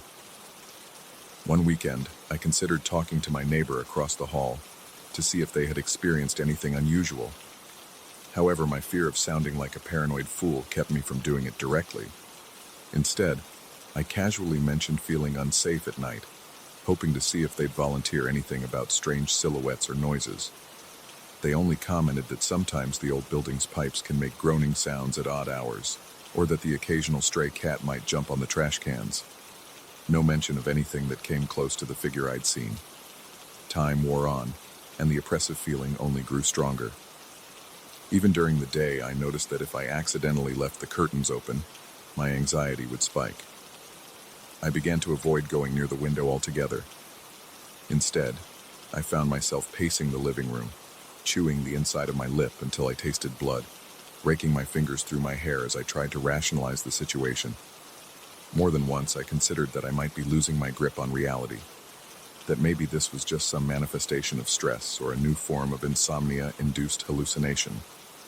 But each time I recalled the utter clarity of that dark shape, the unwavering focus it seemed to aim at me, I felt certain that what I'd witnessed was real. I started to notice other odd things too. Lights in the corridor outside my apartment would flicker sporadically, even after maintenance claimed to have replaced the bulbs. A sense of being watched would press down on me when I'd leave my unit to throw out the trash at night. The hallway felt too long, the corners too dark, as if the building itself were stretching and twisting around me. My reflection in the glass door at the entrance seemed pale and haunted, emphasizing the shadows beneath my eyes and the tension in my jaw. One evening, I decided to force a semblance of normalcy by cooking a proper meal and putting on some background music. I told myself that indulging in a comforting routine might shake off the anxiety. While slicing vegetables, my hand began to tremble, unprovoked. I set the knife down, took a deep breath, and told myself to calm down. I tried to reason that I was just on edge from lack of sleep. Then I heard the scraping sound at my window. It was faint, but impossible to mistake for a random gust. My entire body went rigid with fear. The scraping continued for a second or two, then stopped abruptly. Summoning a shaky surge of courage, I shut off the lights in the kitchen so I wouldn't be illuminated from outside.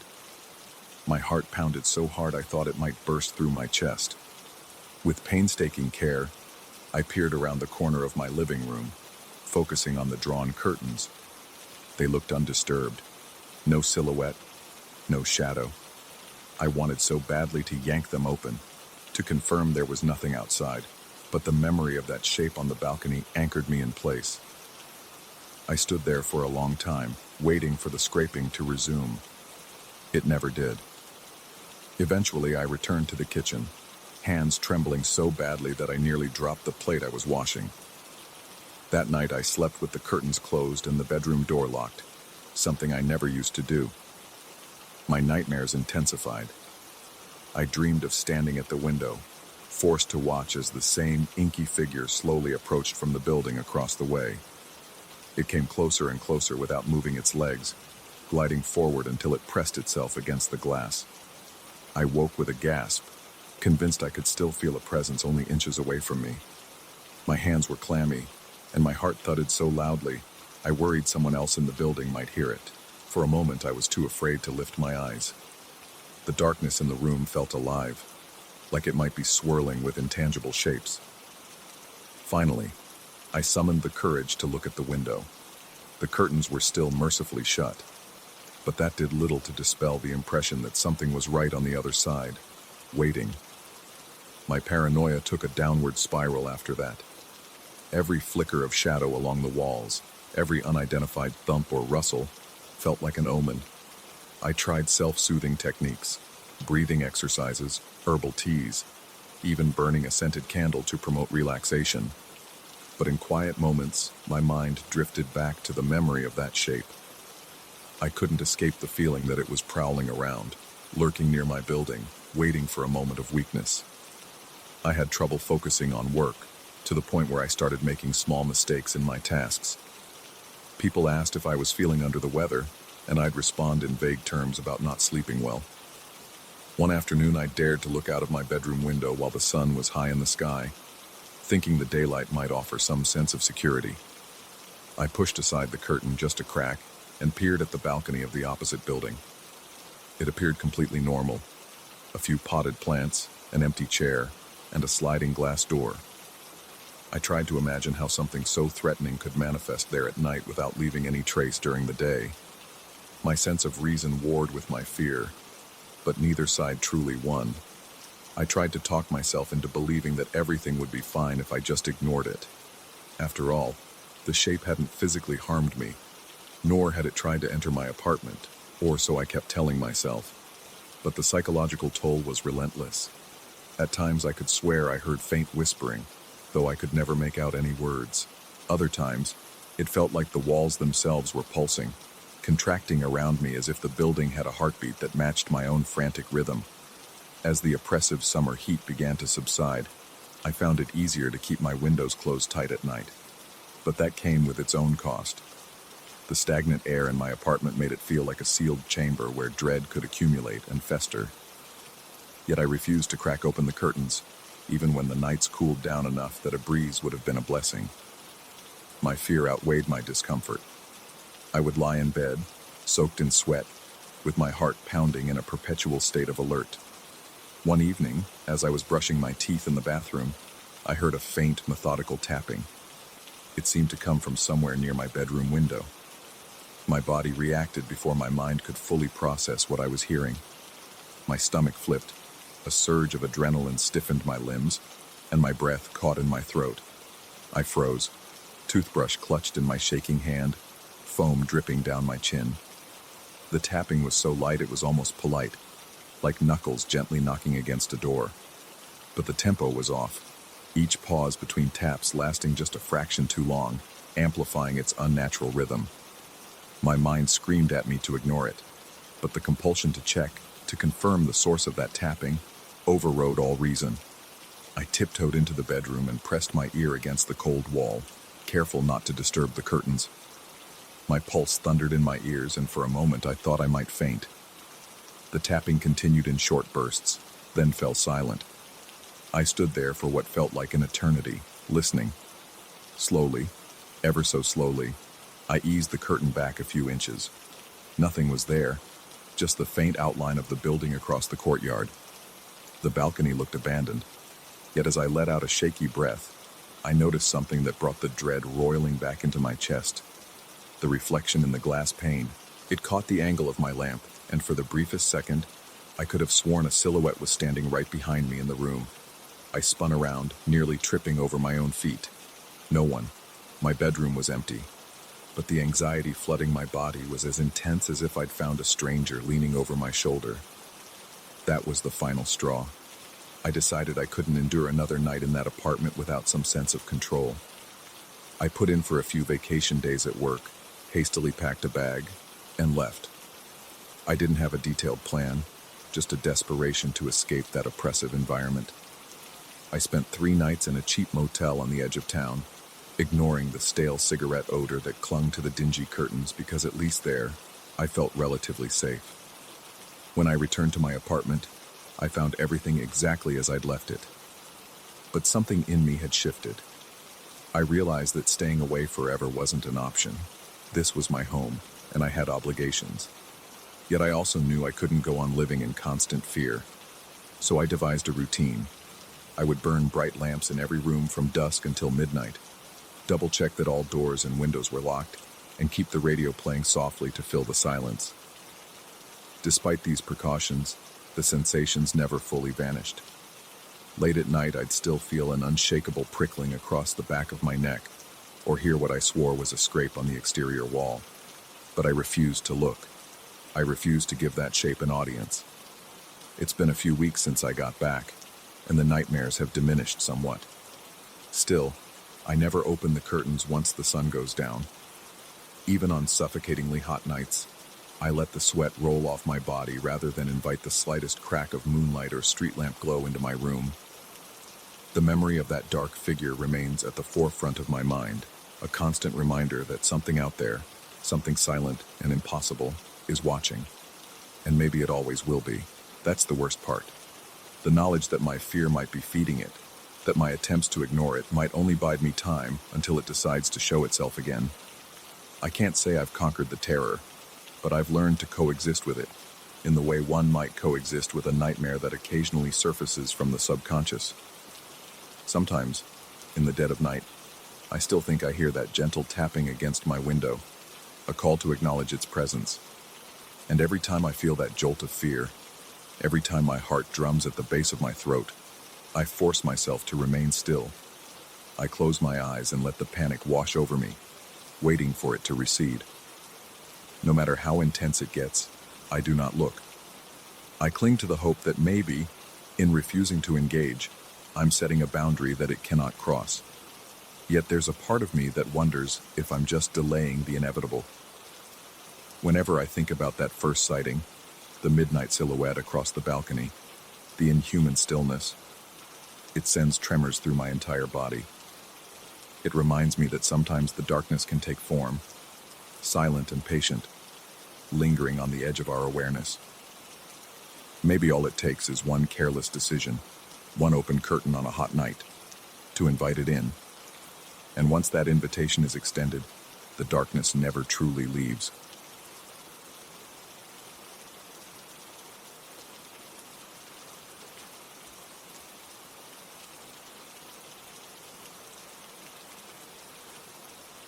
I still feel the cold dread slithering through my veins whenever I recall that stretch of road. The memory clings to me, invading my thoughts at odd moments of the day, as if reminding me that my sense of security is nothing but a fragile illusion.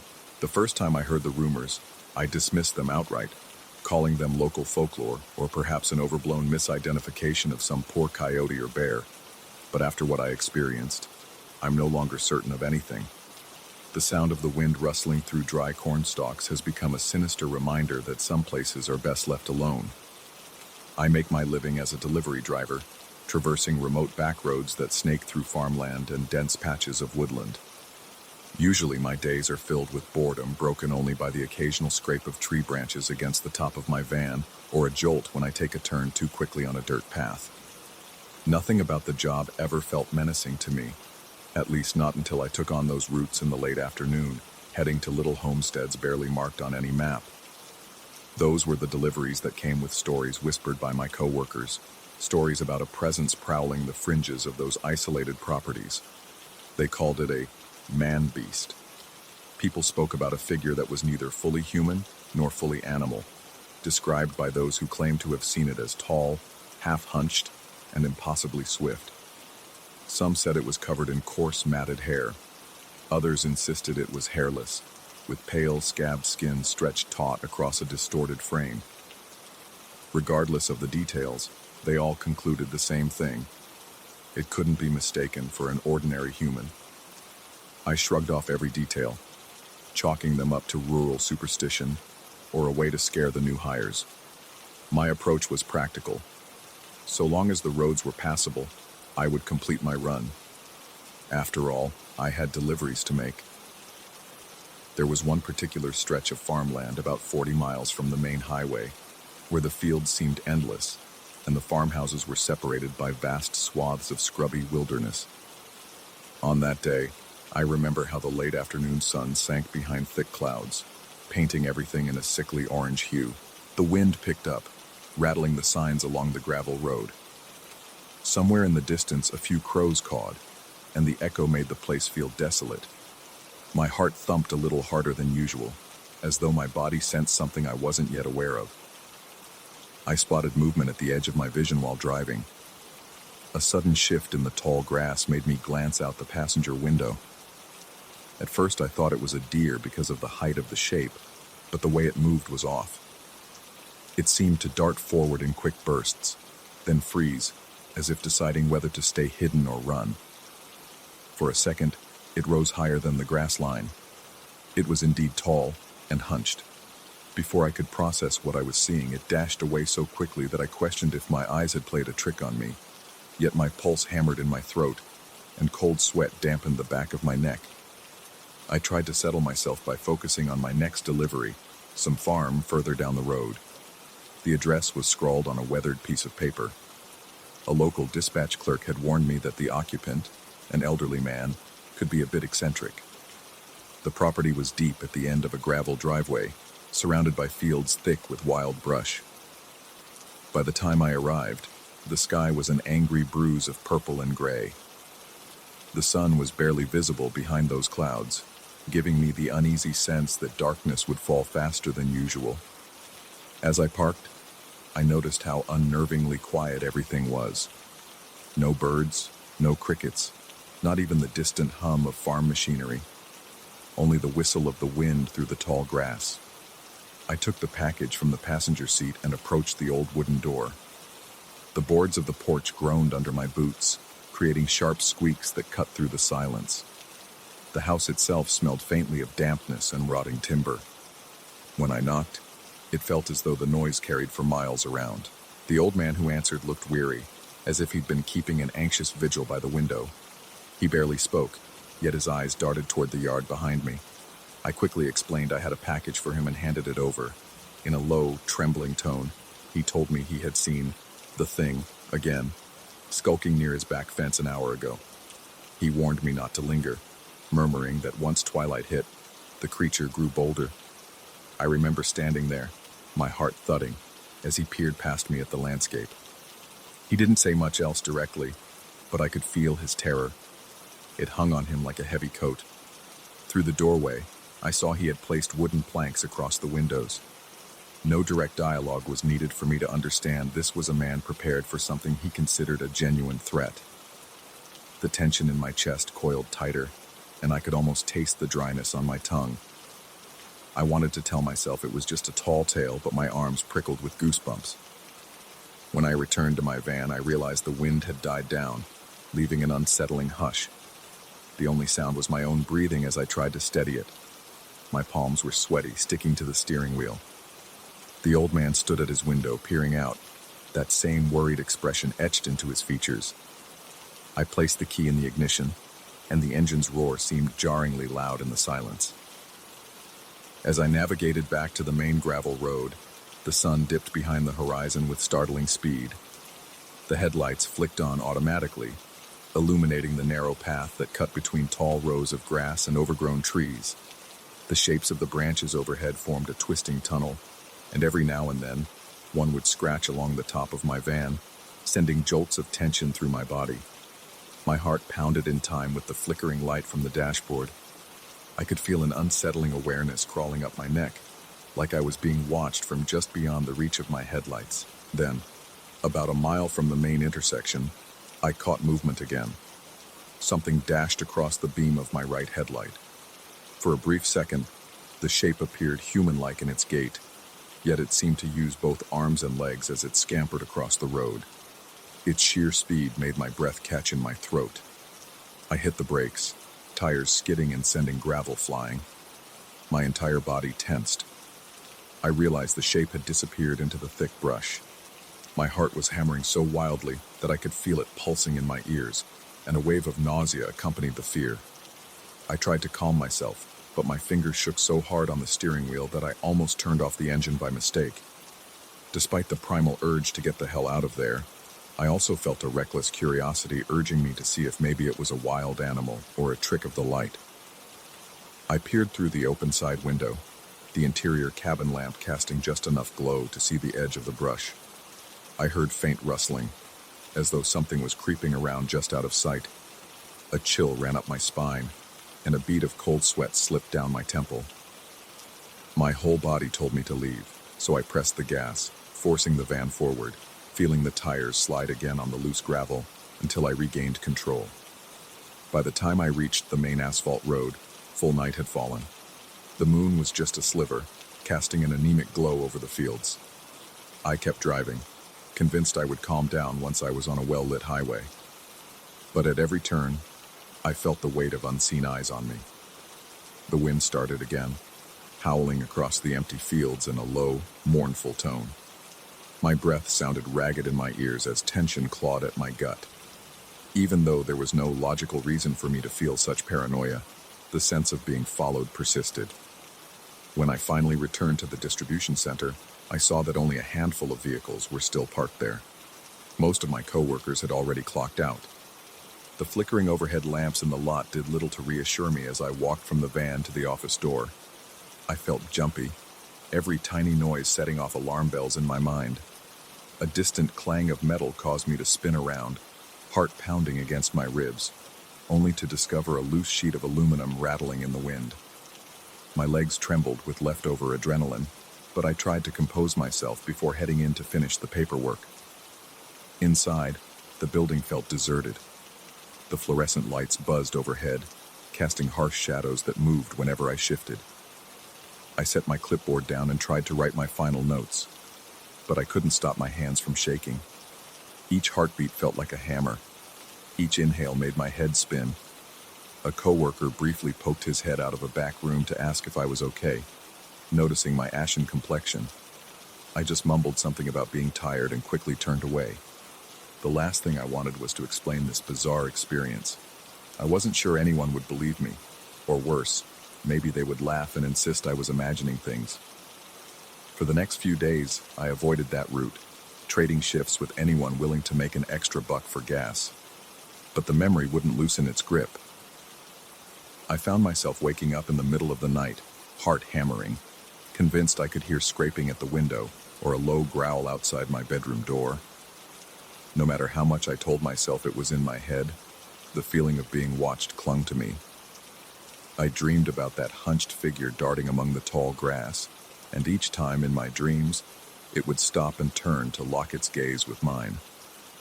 I never saw its face clearly, but I sensed an intelligence behind those eyes, an awareness that both repulsed and fascinated me. Eventually, I had no choice but to take another assignment on that same route. The old man's location was among the stops listed, and every fiber of my being told me to find an excuse, any excuse, to skip it, but I needed the paycheck, and everyone else was busy with their own deliveries.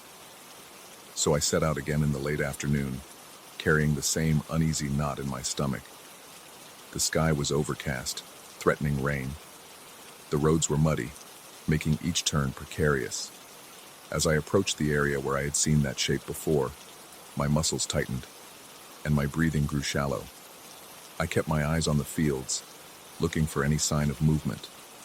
The scratch of tree branches on the top of the van made me flinch, and a thin layer of sweat coated my forehead despite the cool air. This time, however, I didn't see anything unusual out the window. Part of me was relieved. Another part felt a growing sense of dread, as if the silence signaled something worse. When I arrived at the old man's farmhouse, I noticed new planks on the windows, stronger and thicker than before. I parked near his porch and stepped out. The surrounding silence was unnerving. No dogs barking, no birds singing. It was as though the entire area was holding its breath. My footsteps echoed on the porch, and I found myself glancing over my shoulder more than once. The old man opened the door only a crack, enough for me to pass him the package through the narrow gap. His face appeared gaunt, and he mentioned in a hushed tone that activity around his property had increased. He complained about hearing scratching noises at his walls late at night. I could feel the tremor in his voice, and it sent a shiver down my spine. I wanted to leave as quickly as possible. The moment the package changed hands, I felt the urge to sprint back to my van. The old man thanked me but refused to open the door any wider. I could sense his gaze, tense with anxiety, as I returned to my vehicle. Dusk was falling swiftly, that same oppressive gloom settling over the landscape. I could almost hear my own heartbeat in my ears as I turned the key in the ignition. Heading down the gravel road once more, I kept scanning the sides, hoping not to see that thing lurking among the weeds. I tried turning up the radio to drown out my fear, but static was all I got. My chest felt tight, and sweat collected under my arms. Darkness crept in, and the headlights formed two stark cones that only made the surrounding blackness seem deeper. Somewhere along the bend before reaching the main road, my headlights caught something in the open field. At first, I thought it was just a lone fence post or a broken stump. But as I drove closer, I realized it was standing upright. It shifted, its shape distinctive enough to make every hair on my body stand on end. My stomach dropped. The figure was tall, with elongated arms that seemed to hang too low. It leaned forward, almost crouching, yet still towering. My breath hitched. In that split second, I felt the raw and inexplicable terror of being caught in a predator's stare. Without warning, it bolted to the side, crossing the field in a bizarre, loping stride, faster than any animal I'd ever seen. My mind reeled with shock, and I nearly lost control of the steering wheel. The van lurched, the tires sliding on loose gravel. My heart hammered hard enough to choke me, and my vision blurred at the edges. I gripped the wheel and managed to steady the van, forcing my foot down on the gas pedal and not letting up until I hit the main road. Only then did I realize I had been holding my breath so long that I felt lightheaded. Once I reached the main highway, I stared at the dark expanse behind me in the rearview mirror. My chest heaved with the effort of breathing. My muscles felt leaden, and a dull ache started creeping up my neck. I glanced at the fields lining the highway, searching for any sign of that silhouette. But the night was pitch black, revealing nothing except the faint outlines of distant fences and the flicker of a lone farmhouse light. That's when I understood that the fear wasn't confined to that isolated stretch of gravel. It was in me now, following me wherever I went. I made it back to the distribution center and completed my shift, though my mind was a storm of questions and disbelief. Even now, a gnawing doubt remains. Was that thing truly real, or did I somehow conjure it from my own paranoia and the local legends? If it was just a product of my imagination, then how do I explain the adrenaline that still surges whenever I recall its shape?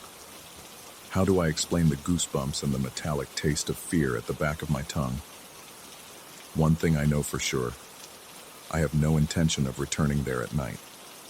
Even during the day, the memory of that shape in the field stirs an apprehension that grips my throat and makes my eyes dart toward every patch of rustling grass.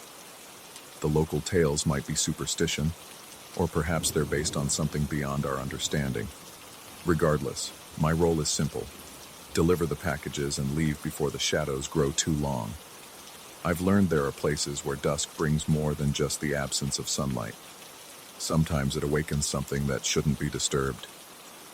That night remains etched into my thoughts with harrowing clarity. I can still sense the chill that consumed me, the clammy sweat on my palms, and the racing thud of my heartbeat that seemed to echo into the emptiness around me. I carry that memory like an unwanted passenger, always aware that somewhere in those fields, a tall, half-hunched figure might be slipping through the brush, waiting for the cover of night. I escaped this time, but the unease never left me. There's a prickling awareness in my mind that some things lurk just at the edges of our perception, ready to haunt us the moment we let our guard down. And I, for one, intend to keep my eyes wide open.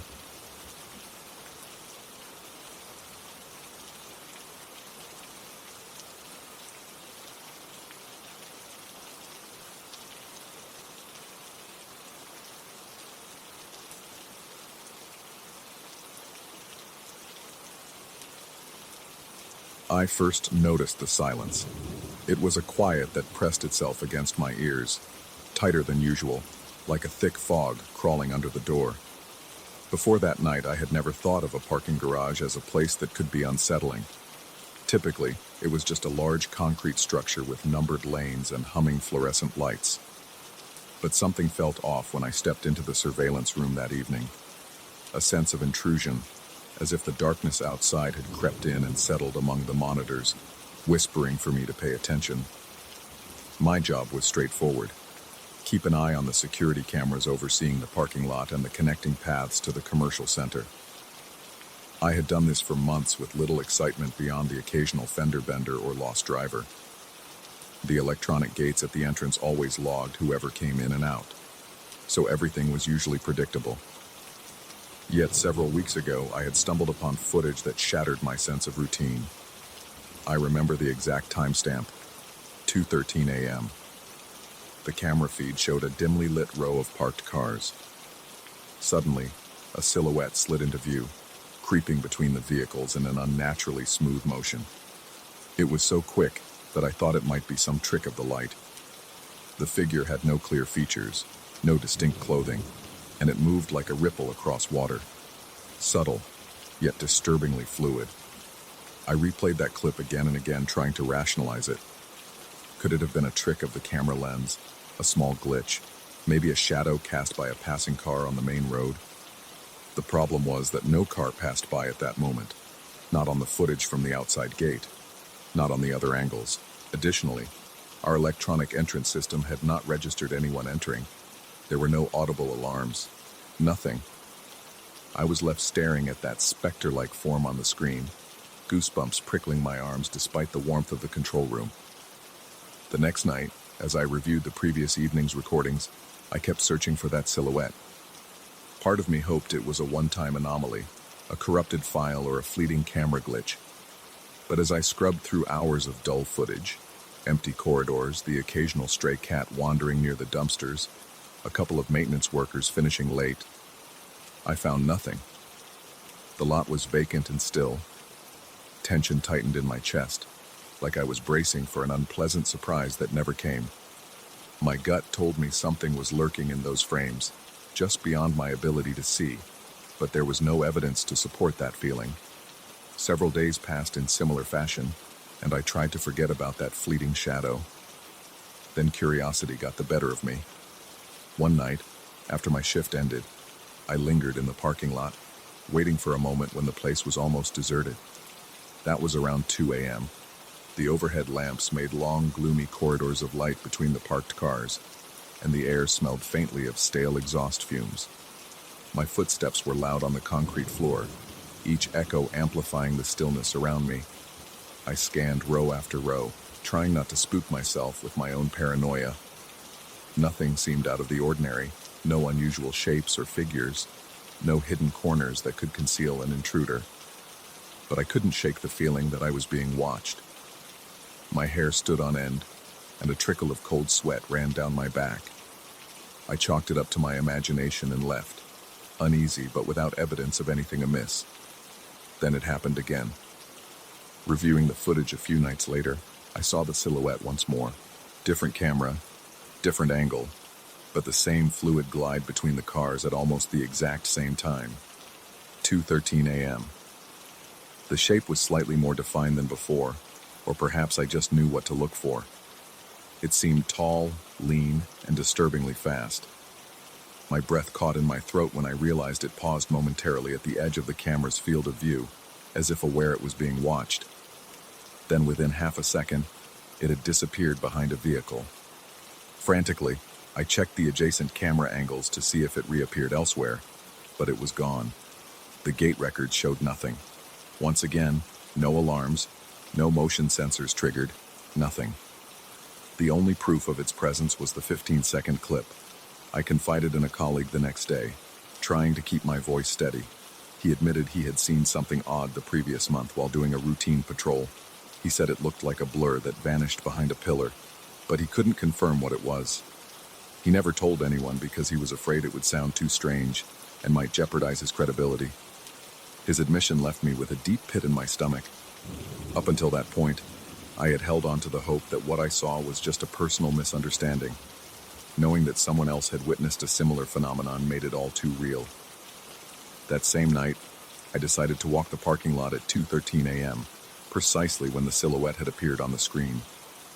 My colleague offered to watch the monitors while I investigated.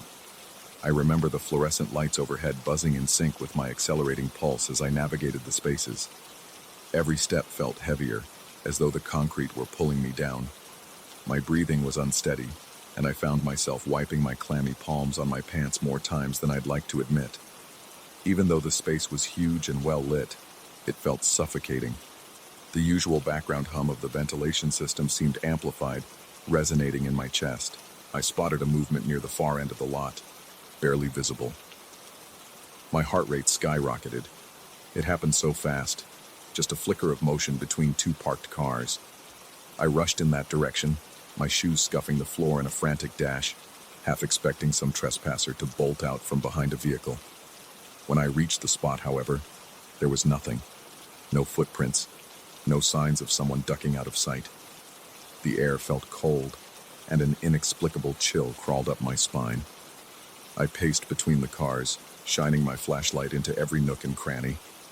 All I found was silence and the faint echo of my own breaths. I went back to the control room, and my colleague's wide-eyed expression told me he had witnessed something on the screens while I was gone. He said it moved past camera 7 at exactly 2:13 a.m. and then disappeared. My ears started ringing, an odd pressure building in my head. I tried to reason it out. Maybe it was a trickster, some local person sneaking in through an unmonitored entrance. But then I remembered how thorough our security system was. There were no blind spots that big, no faulty gates that would let someone just slip in unnoticed. The following week turned into a slow psychological torture.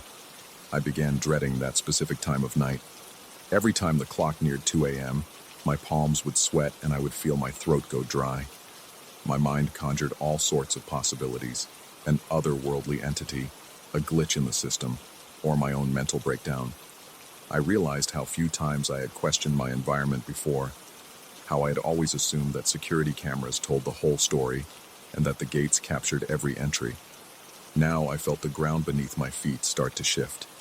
My nights were riddled with nightmares featuring that faceless silhouette darting around corners, taunting me with its impossible presence. One evening, I decided to watch the footage in real time at 2 a.m. and see if I could catch the figure as it appeared. The fluorescent lights overhead flickered intermittently, which only added to my growing unease. The monitors were set to various angles, and the screens cast a ghostly glow across the dark control room. I watched the clock as it inched closer to 2:13. My heartbeat roared in my ears, and I found myself breathing in quick, shallow gasps. The moment the time changed, my eyes locked on camera 7, the same one that had captured the silhouette previously. For several seconds, nothing happened, just rows of cars, each illuminated in harsh white light. Then the flicker came. It was so subtle that if I had blinked, I might have missed it. Something moved between two SUVs, a dark shape that ducked out of sight in an instant. I surged to my feet, nearly knocking my coffee mug off the table. My entire body trembled, hands shaking, and I could feel a cold sweat break out on my forehead. Adrenaline coursed through me like a shockwave. I radioed my colleague, telling him to keep an eye on the feed while I headed down. I recall my voice cracking and the metallic taste of fear in my mouth as I tried to speak clearly.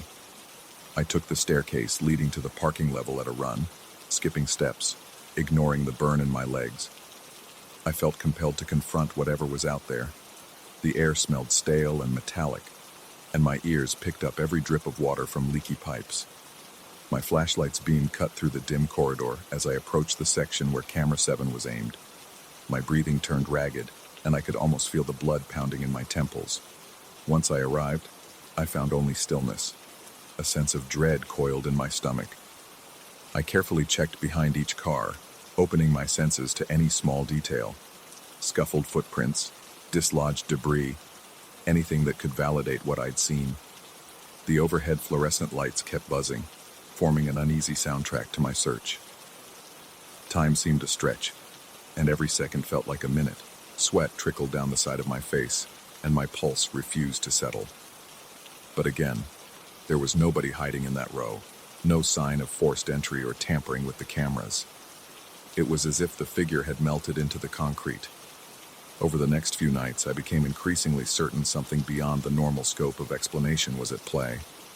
I started noticing things I had dismissed before.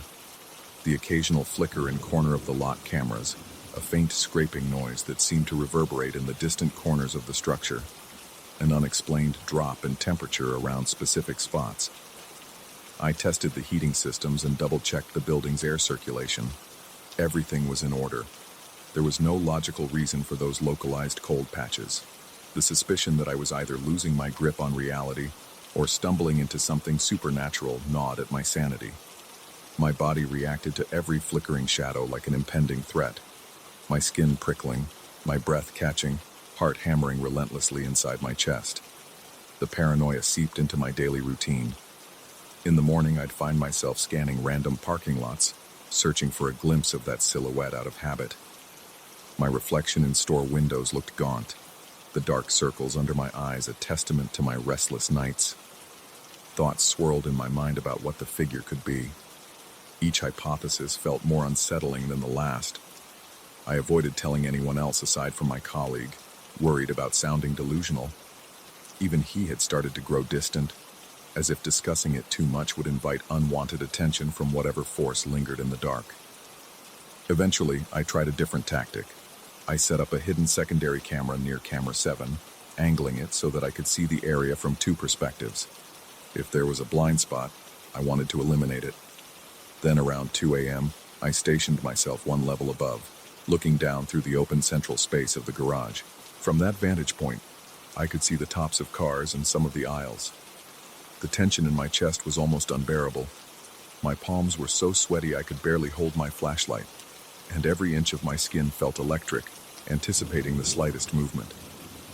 At 2:13, I caught sight of it again, a thin, dark figure drifting between cars. It looked translucent for a split second, like I could see the outline of the vehicle behind it. My breath stuck in my throat, and an icy wave of dread washed over me. I forced myself to swallow the panic and lean over the railing, shining my flashlight downward. Nothing returned my gaze except the parked cars and empty spaces. Yet, the moment I pulled the flashlight away, I caught the faintest glimpse of movement in my peripheral vision. It was gone, just as quickly.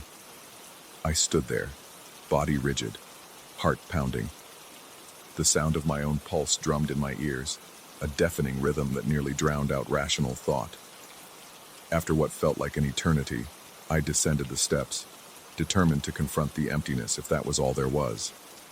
My legs shook, and my knees threatened to buckle with each step. When I reached the level, I walked slowly between the vehicles, every hair on my body standing on end. It felt like stepping onto another plane of existence, where every shadow had weight and every corner hid secrets. I turned the flashlight in a slow arc, scanning the entire row. A faint hiss, like a static whisper, seemed to emanate from behind one of the concrete pillars. I approached cautiously, my breath shallow and uneven. My hand trembled as I moved the beam of light closer. The hiss ceased. There was nothing behind the pillar, just empty space and a distant pipe. But I felt watched, scrutinized, as though something hovered behind my shoulder, studying my every move. The air felt heavy, charged with a presence I couldn't explain. I lingered a moment longer, half expecting the silhouette to materialize inches from my face, but it never did. Eventually I backed away, too unnerved to continue.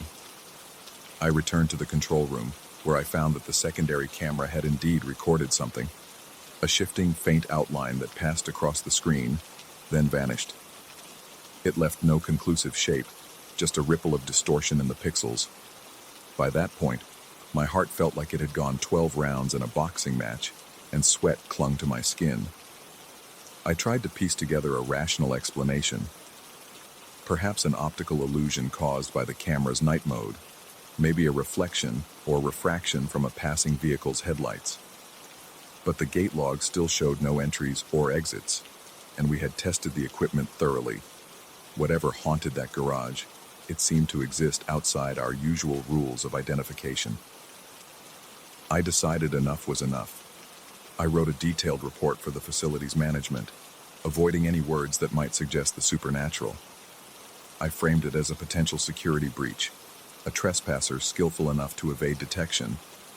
I wanted an excuse to bring in additional sensors, maybe thermal or motion-based, to prove I wasn't imagining things. Whether they believed me or not, I needed more tools to confirm what was happening. A few days later, new motion sensors were installed on my recommendation. I felt both hopeful and uneasy. If they confirmed something, it meant I wasn't losing my mind. But it also meant that something far stranger than a simple intruder was roaming the parking lot. On the first night of testing, I watched the sensors carefully, anticipating a sudden alarm at 2:13 a.m. My nerves were on edge, my heart thundering. The time came and went, and there was no silhouette, no alarm, no glitch. The atmosphere felt just as oppressive as ever, but there were no incidents. That uneasy silence returned, pressing against my eardrums and crawling under my skin. The next 3 nights passed quietly. Then, on the 4th, the sensor alarm triggered at 2:13 a.m. sharp, blaring through the control room speakers. I frantically checked the camera feeds, expecting to see the figure. For a moment, all cameras were normal, rows of cars, empty aisles. Then, camera 7 cut to static.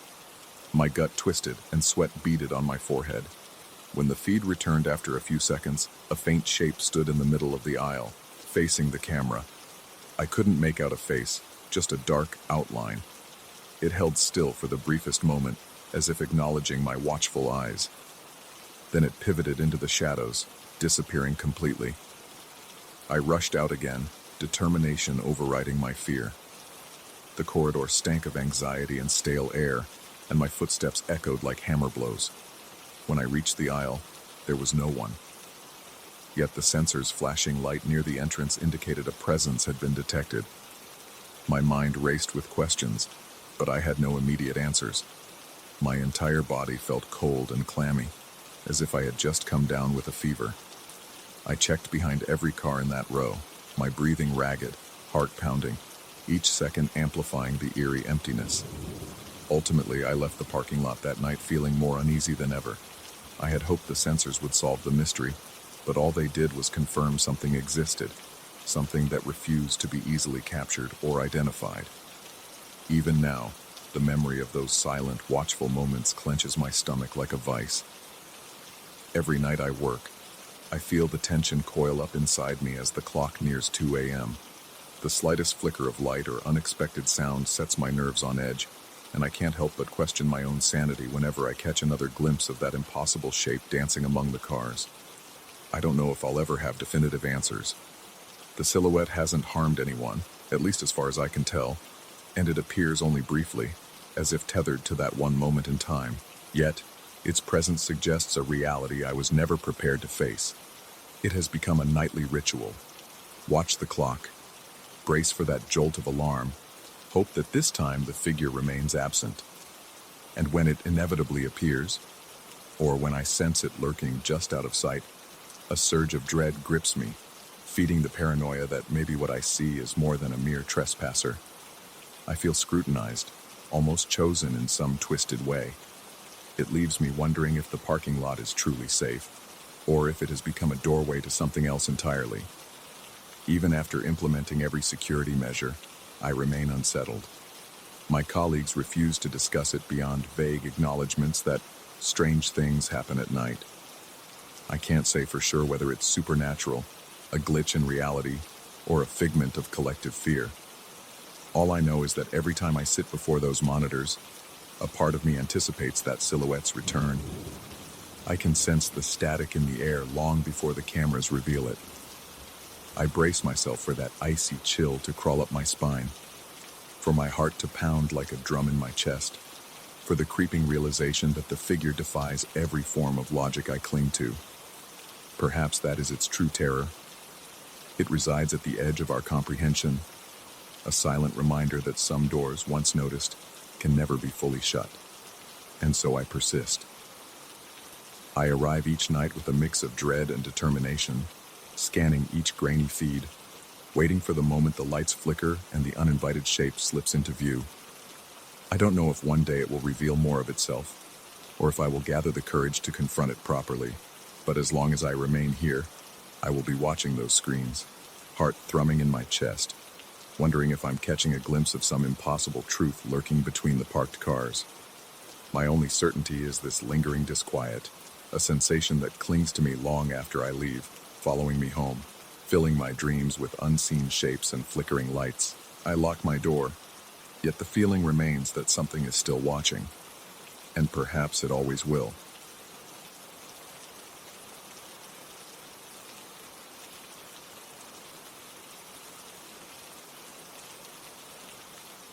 The odor of old wood and distant damp greeted me the moment I stepped through the door, as if the entire house exhaled a single stale breath that had been trapped for years.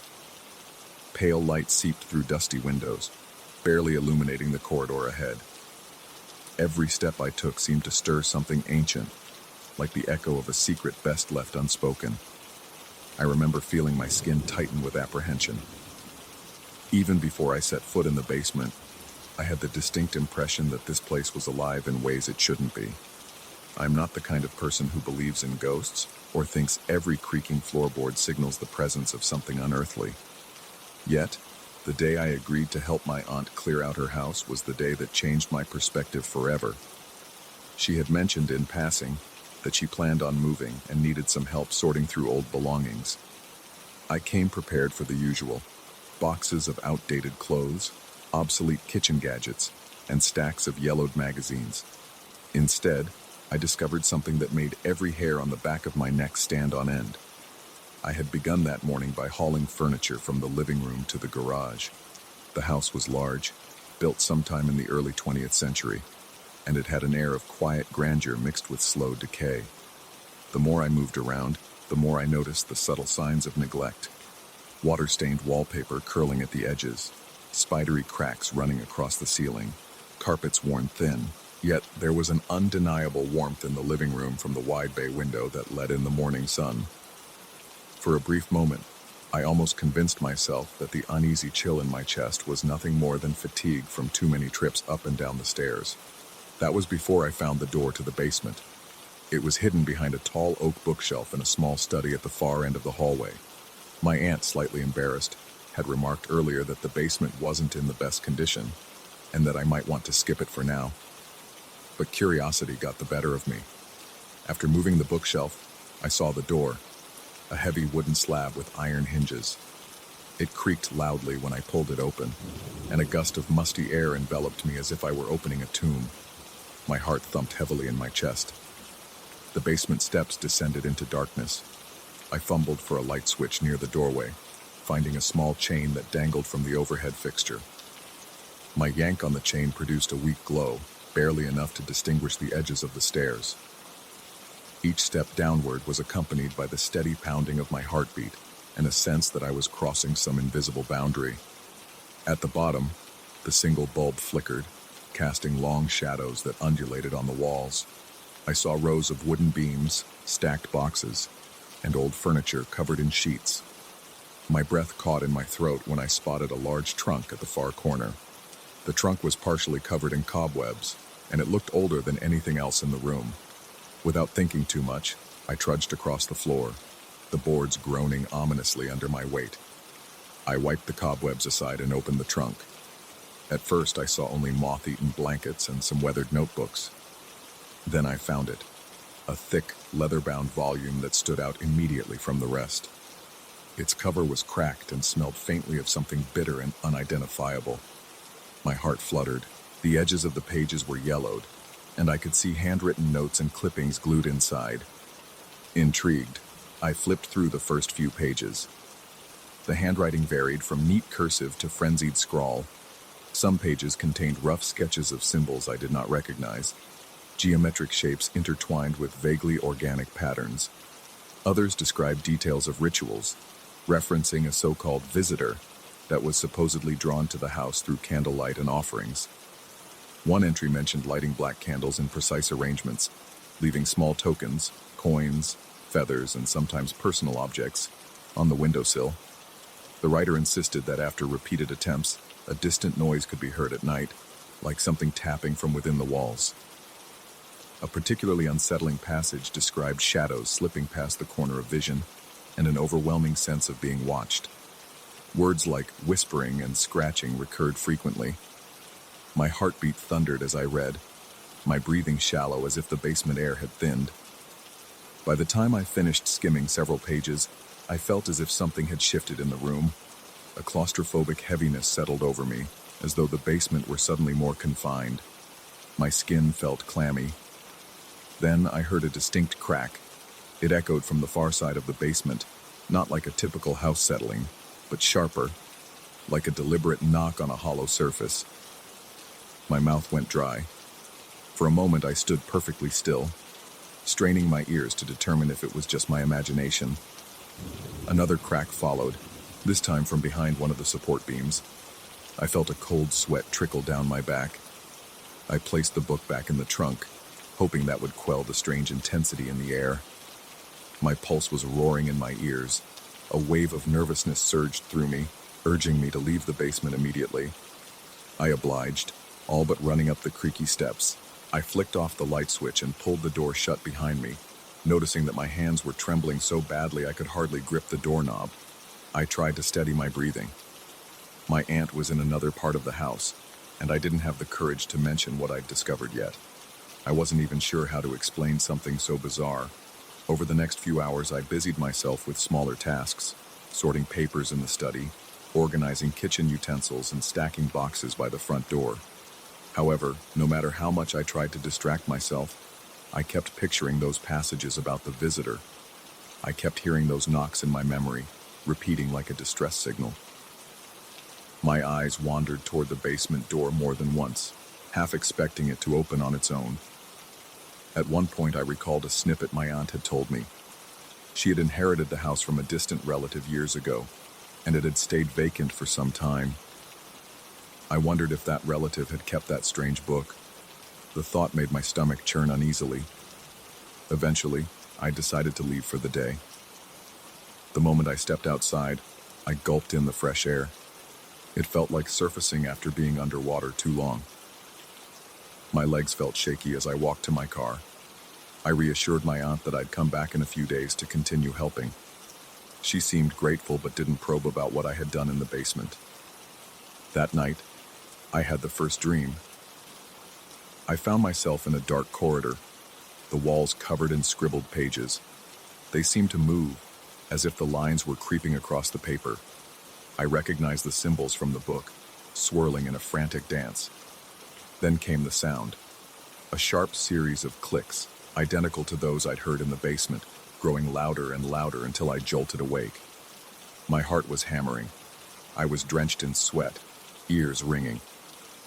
The faint outline of my bedroom furniture slowly grounded me in reality, but my pulse refused to slow for several minutes. Over the next week, my anxiety around returning to the house intensified. I phoned my aunt, asking if she wanted me to focus on the garage or the backyard shed instead, hoping to avoid the basement altogether. She seemed puzzled by my avoidance, but kindly suggested that I tackle whatever I felt comfortable doing. She never pried into my reasons, though I sensed she found my reluctance odd. I never shared the details of the book or the unsettling noises because, frankly, I didn't know how to put it into words without sounding unhinged. That same week, the dreams continued. I kept seeing those pages, sometimes covered in frantic writing, sometimes entirely blank except for the repeated shape of the ominous symbol. My nights were plagued by phantom noises, tapping, scraping, and faint moaning. Worse, I began to hear similar sounds in my own home. At night, as I lay in bed, I swore I could detect faint clicking in the walls. On more than one occasion, I shot upright, straining to hear if it was real or just my imagination. My eyes darted around the dark room, searching for signs of movement. Each time, I found nothing, yet my heart wouldn't stop hammering. Cold sweat slicked my skin, and my mouth felt parched. The next time I visited the house, a sense of dread weighed on me the moment I parked in the driveway.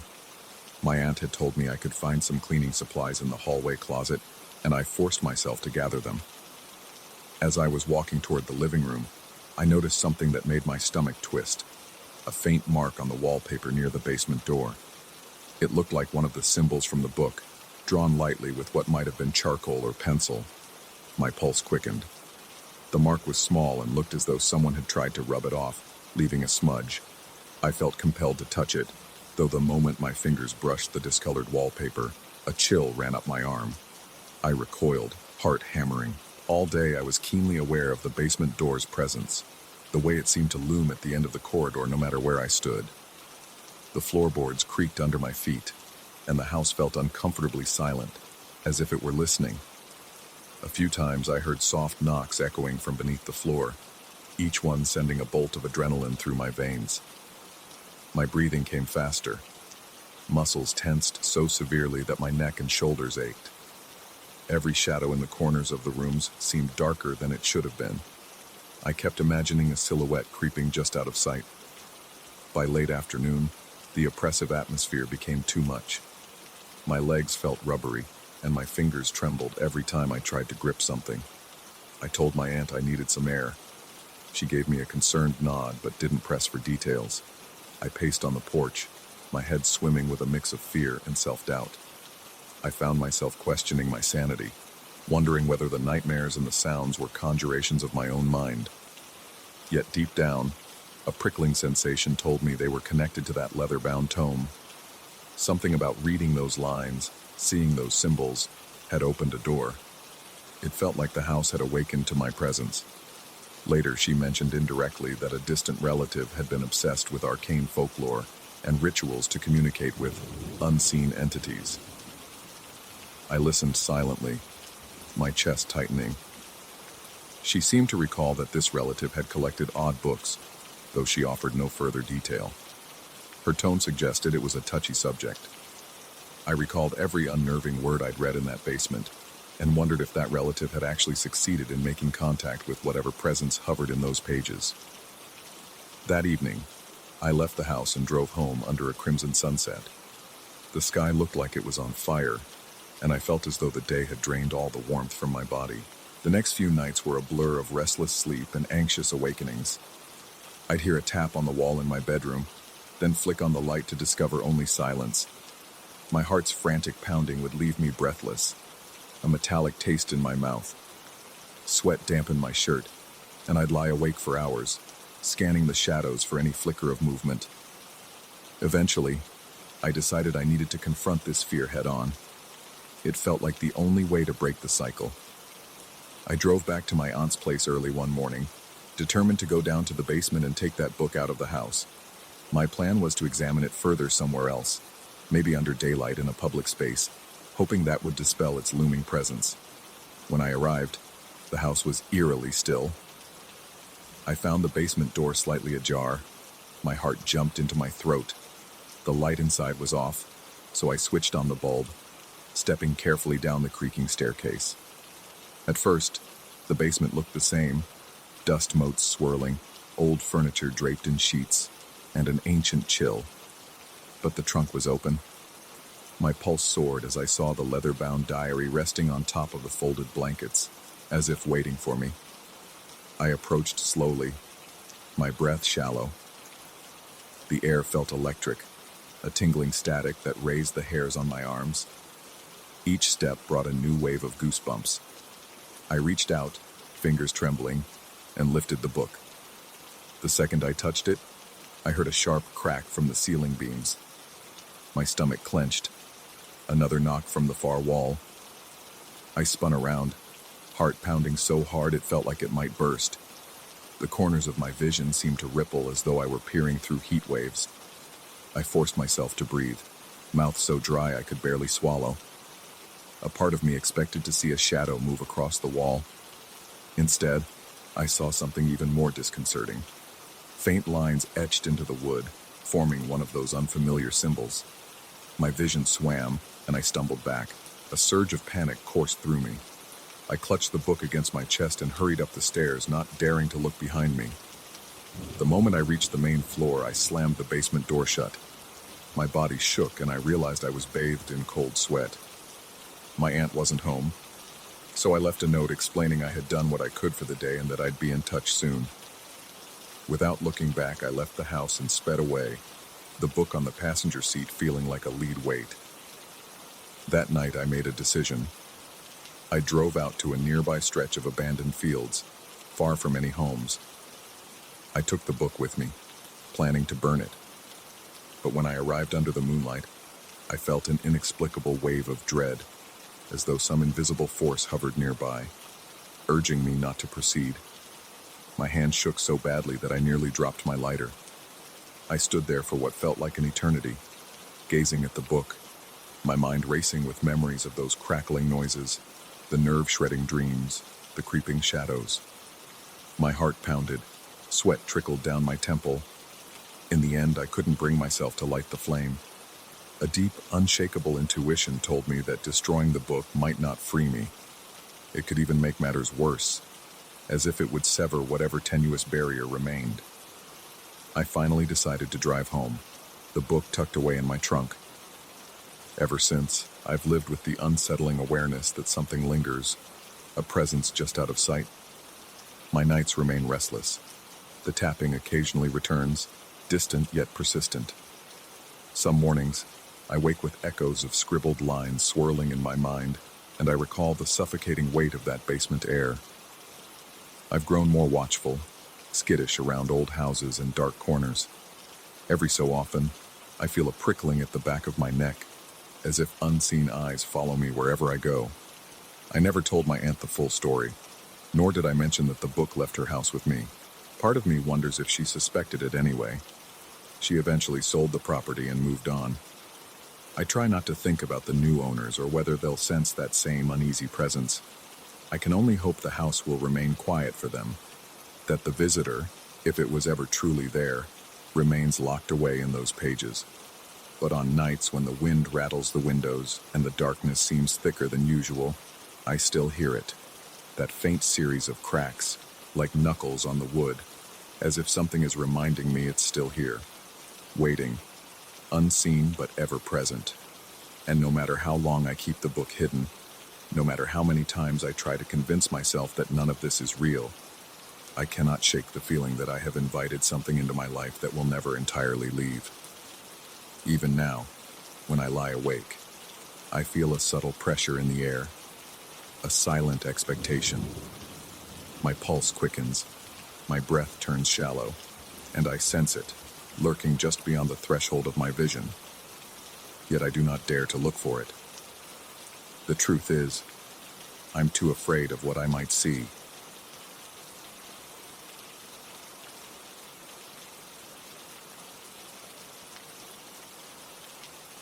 I first stepped through the apartment door with my heart already pounding, as if it sensed something my mind had yet to grasp.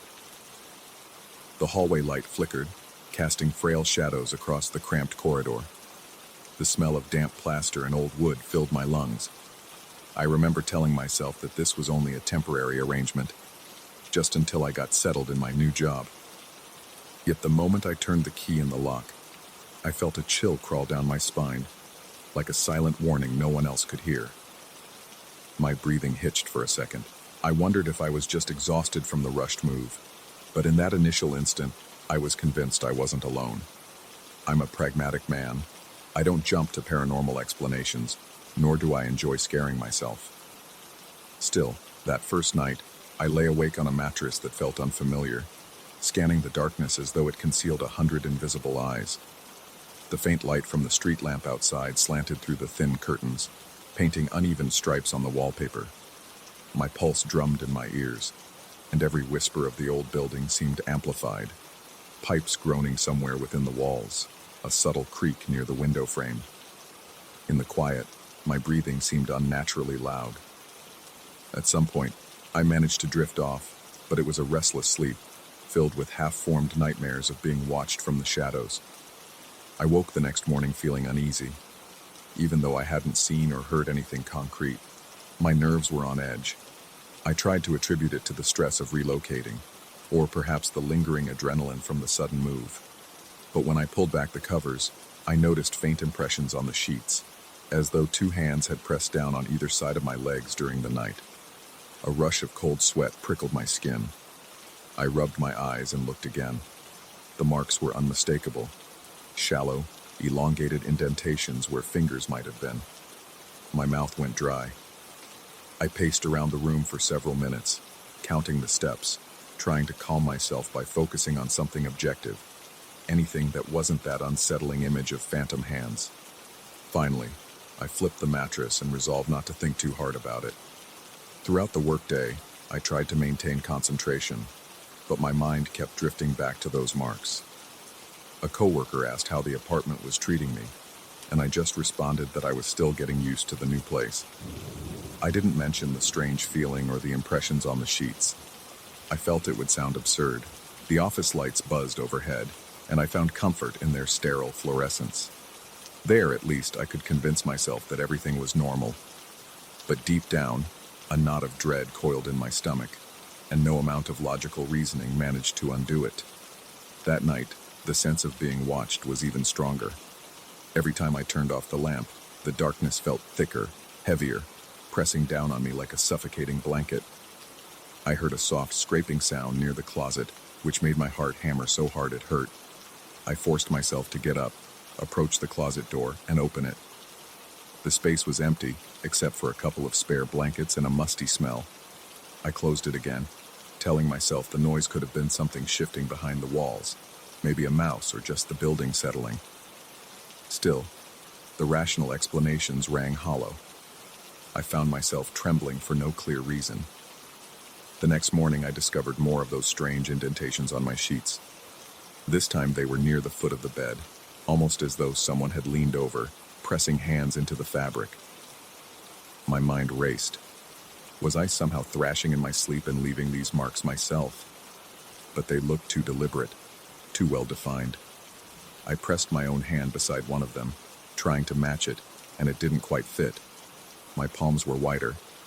The impressions were narrow, almost elongated, which made little sense. My stomach roiled with unease. I could practically taste my fear, a metallic tang on my tongue. I confronted the landlord the next afternoon, though I was careful to keep my tone measured. I described how I'd been feeling in the apartment, the weird sensations, the marks. He seemed uncomfortable, as if he already suspected what I was going to say. His face grew pale, and he looked away. He relayed that the previous tenant had complained of identical issues: unseen presences, strange pressure on the bed, unexplained sounds.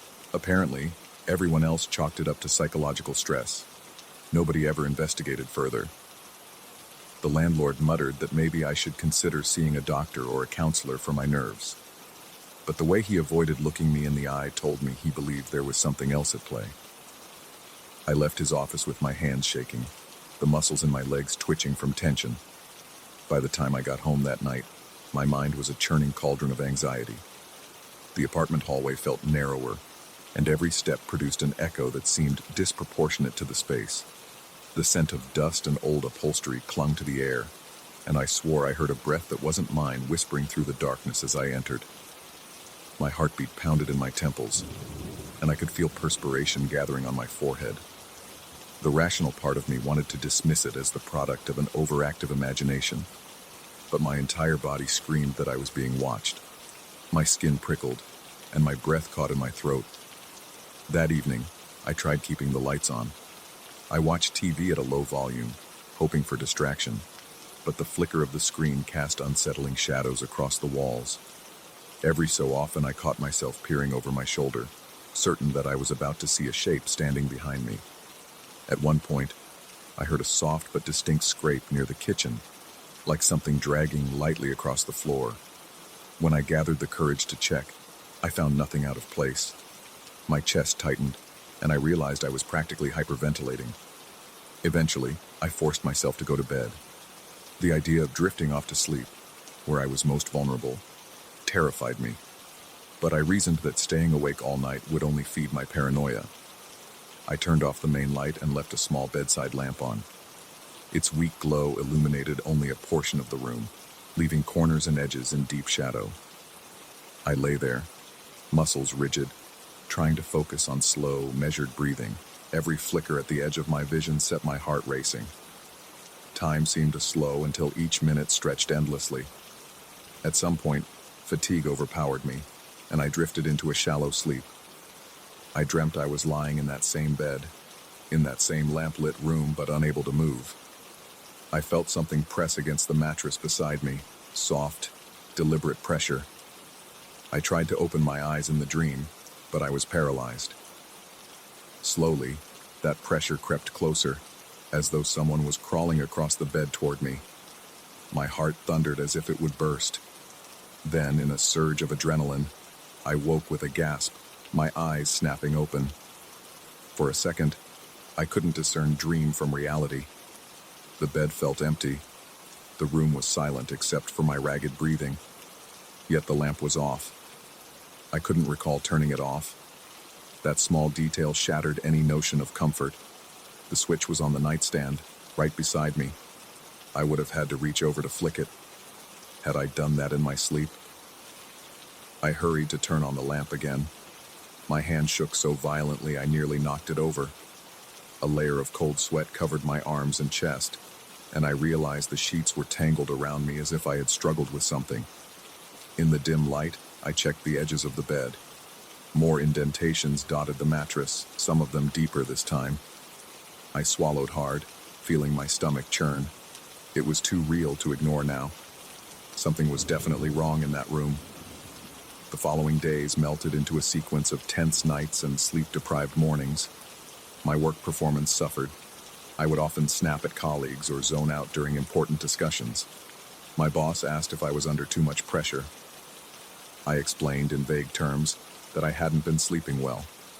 In truth, my nights had become an endurance test, each one dragging on with the creeping certainty that something else was in the bedroom with me. I occasionally heard muffled footsteps in the hallway, faint tapping on the walls, or the closet door creaking open an inch by itself. Whenever I checked, I found no one there, yet the door was indeed ajar. One particularly suffocating night, I decided to keep a flashlight nearby. After switching off the lamp, I lay in total darkness, clutching the flashlight as though it were a weapon. My heart hammered in my chest, and each breath felt like it only half filled my lungs. The building's ambient noises drifted in and out of my consciousness, and I tried to filter them out, until I heard a distinct rustling at the foot of the bed. It sounded like fabric brushing against fabric.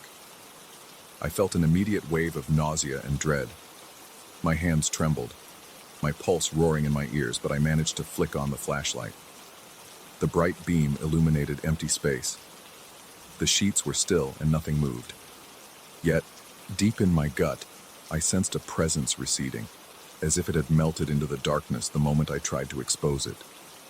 I started questioning my sanity. I wondered if I had some kind of sleep disorder or a deep-seated anxiety that manifested in hallucinations.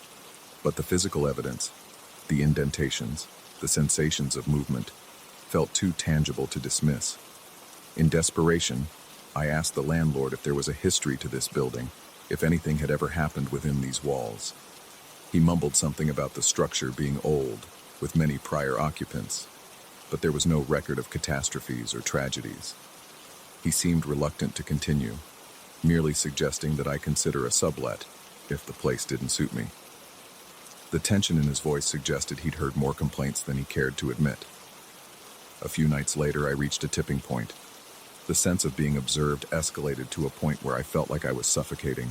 I couldn't take a single breath without imagining eyes boring into me.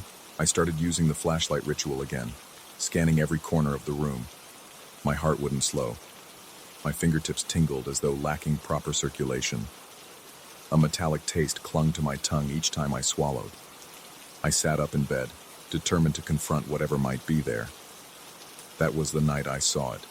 Only a glimpse, but enough to confirm I wasn't alone. The corner by the closet seemed darker than the rest of the room, almost as though it absorbed the weak light instead of reflecting it. I heard a faint sound, like fabric gently scraping the floor. My eyes strained against the shadows, and I detected a subtle shift, an outline that didn't belong to any furniture. A shape, tall and slight, hovered there, practically blending into the darkness. My heart thundered in my throat. Beads of cold sweat dripped down my temples. I raised the flashlight, trying to steady my trembling hand. The beam illuminated an empty corner for a split second. Then an abrupt flicker, almost like a silhouette darting out of sight. I could have sworn I felt a soft rush of air, as though something had just slipped past me. My mind reeled. For several moments I couldn't move. My lungs burned from holding my breath. Every muscle in my body was rigid with terror. I don't recall deciding to act, but suddenly I found myself on my feet, yanking open the door, fleeing into the hallway. My heartbeat pounded against my ribs and my vision blurred with panic. I rushed down the steps in my pajamas, not stopping until I reached the building's lobby. My hands were still shaking.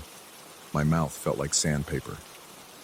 It took several minutes before I could catch my breath enough to think coherently.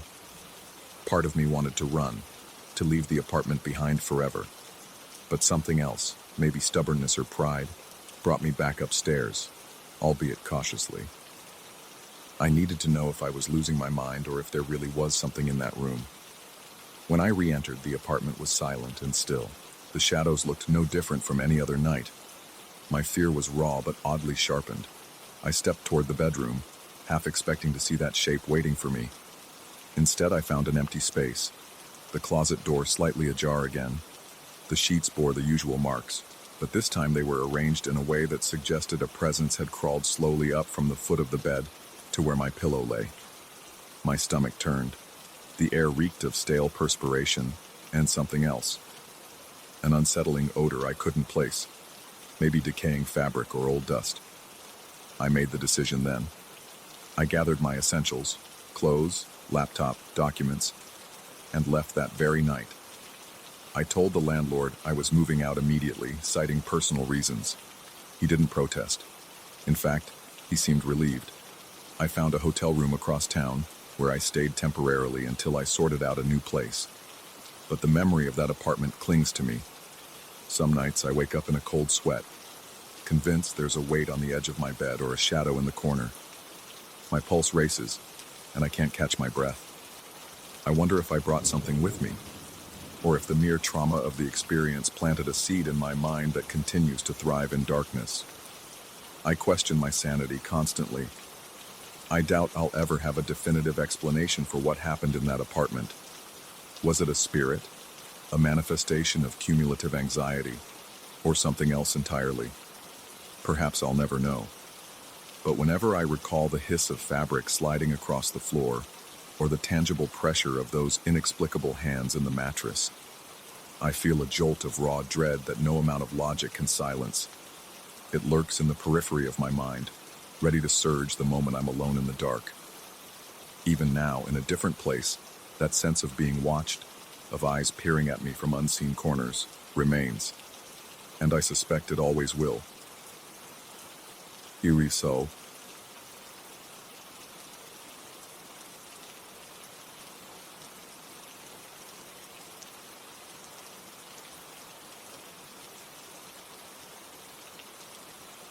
I first realized something was wrong the moment I pushed open the heavy glass door to the community gym, and was met not by the usual fluorescent hum, but by a flickering, sickly glow that made the entire hallway quiver with shadows. The newly installed overhead lights seemed incapable of holding back the darkness, and every step I took landed with an echo that sounded louder than it had any right to be. My heart rate picked up before I had even made it halfway to the main exercise area, though I tried telling myself it was just the anticipation of a late-night workout. Deep down, though, I felt a slow coil of unease tighten in my stomach, as if the building itself were aware of my presence and not exactly pleased about it. I remember how this all started innocently enough. I had been working late for weeks, so the only time I could exercise was around midnight. The gym had just opened, and it was touted as a state-of-the-art facility for residents of our apartment complex. I thought I was lucky. Before that, we had a cramped little room with outdated equipment, and it was often jammed with people. Now, I had all the space I could ever want, mostly because almost nobody came in so late.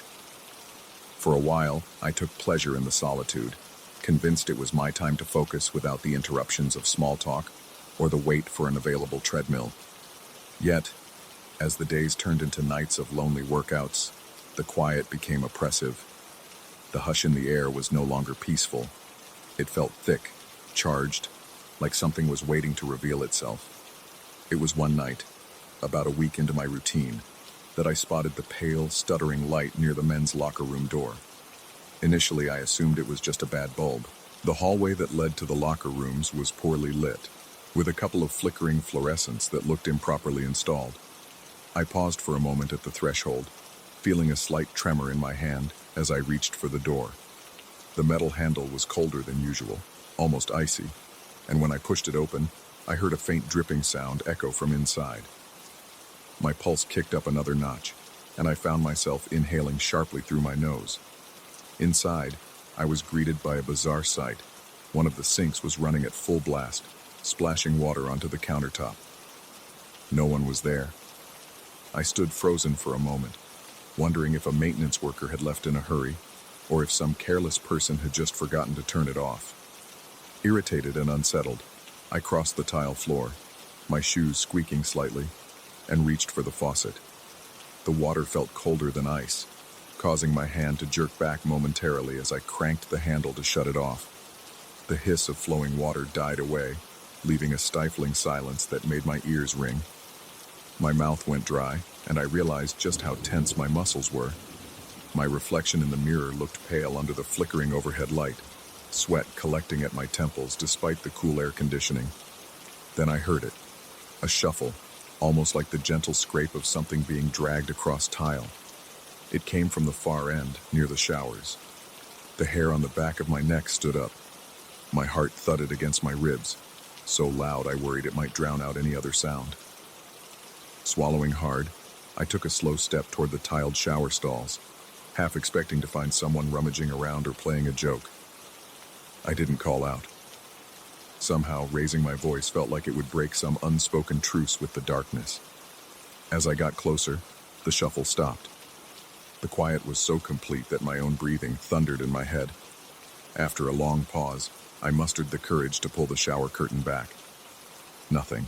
The floor was dry. No footprints, no puddles.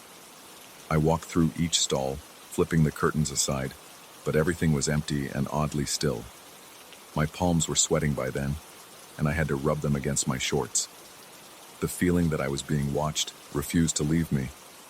Every time I turned my head, it seemed like a shadow flitted out of sight.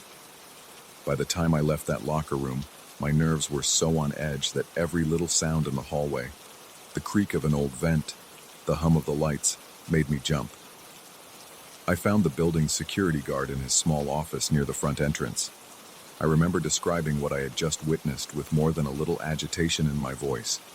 He nodded slowly, then mentioned that there had been reports from other residents about strange occurrences, particularly in the men's locker room.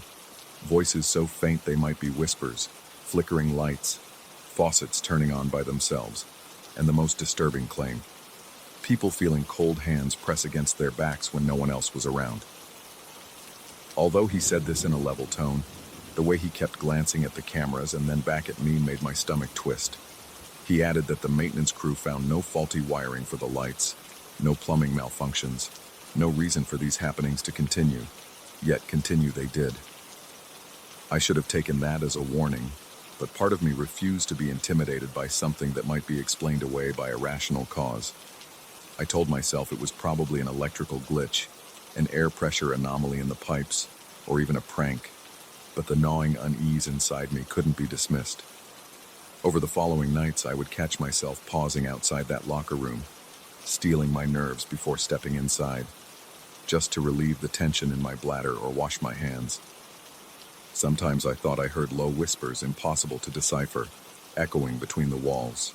Other times, the lights would dim so drastically that the entire corridor seemed to vanish into darkness for an instant before flickering back.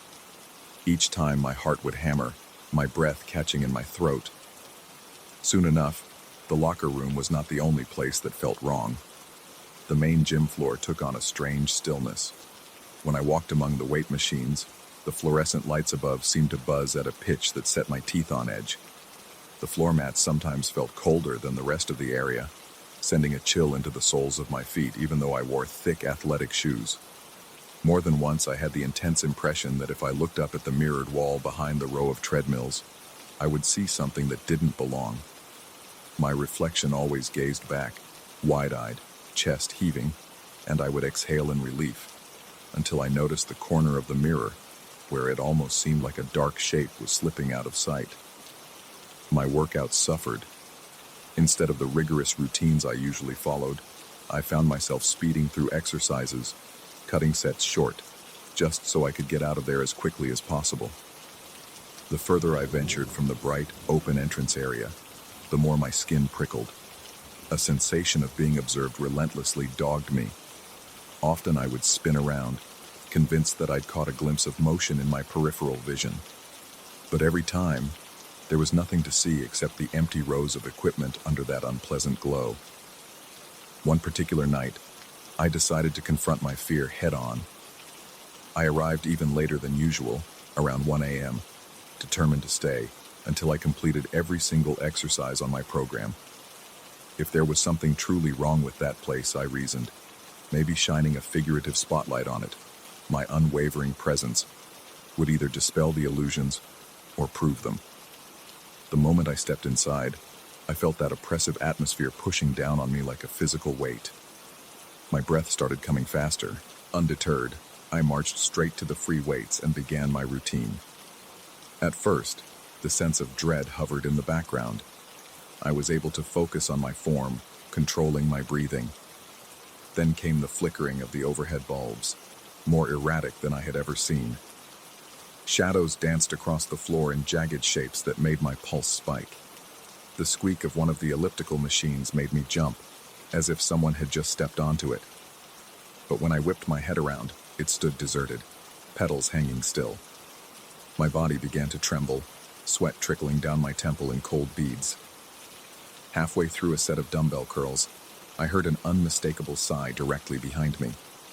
It was drawn out, as though exhaled by someone standing inches from my neck.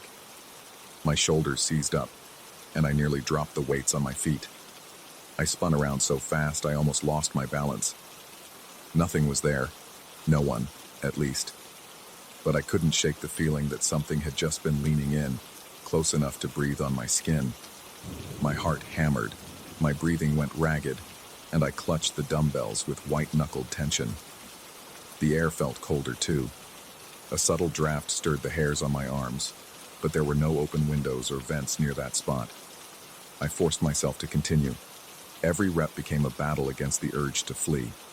My chest felt tight, and my muscles quivered from a mix of exertion and sheer terror. After what felt like an eternity, I decided to move on to the final part of my routine, cardio. I stepped onto one of the treadmills, pressed the glowing green start button, and tried to lose myself in the steady rhythm. For a brief few minutes, I thought I might be able to outrun the fear. But the lights overhead began to dim, plunging the room into an eerie gloom. The treadmill console flickered, the digital numbers jumping sporadically. My reflection in the front panel's glossy surface looked distorted, like a pale face stretched too thin.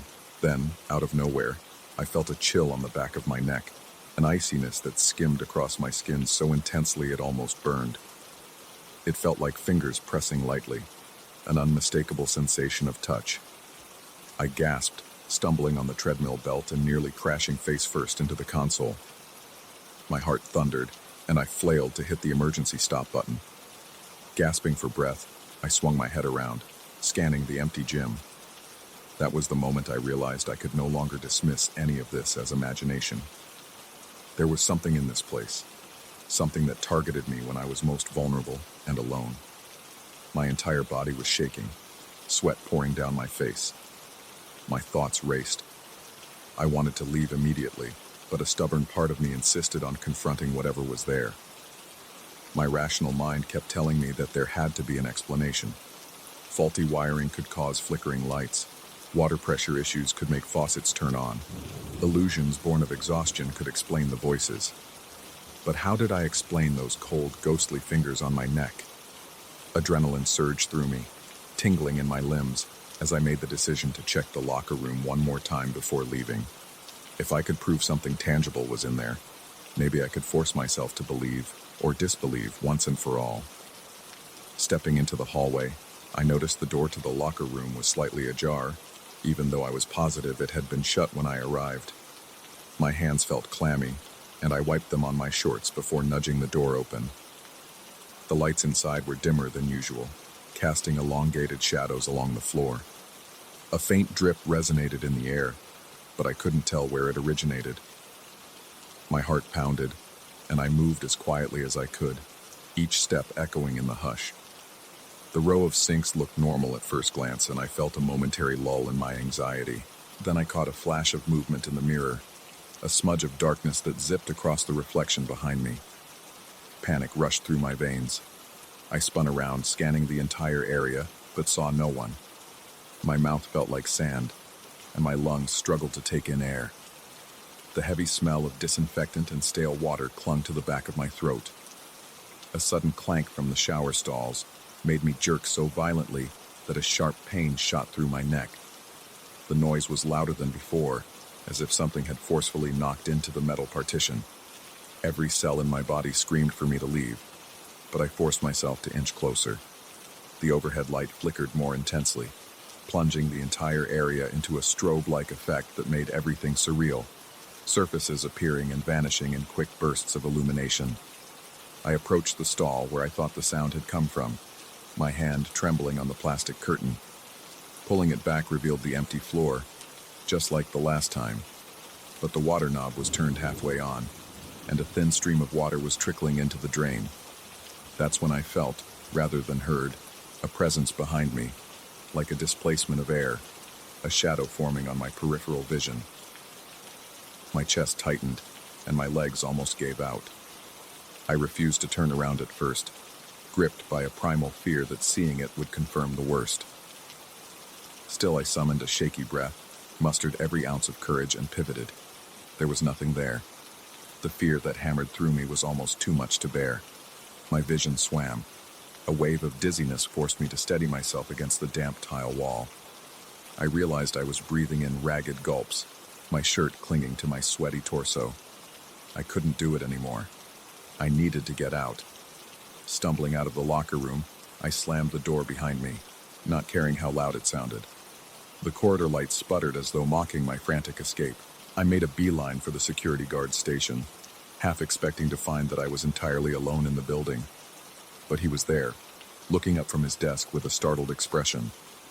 Before I could say a word, he glanced at me and noted how pale I looked, sweat dripping down my chin. I barely managed to explain that I had experienced enough and that I was heading back to my apartment. He responded quietly that he understood. Others had reached a similar breaking point.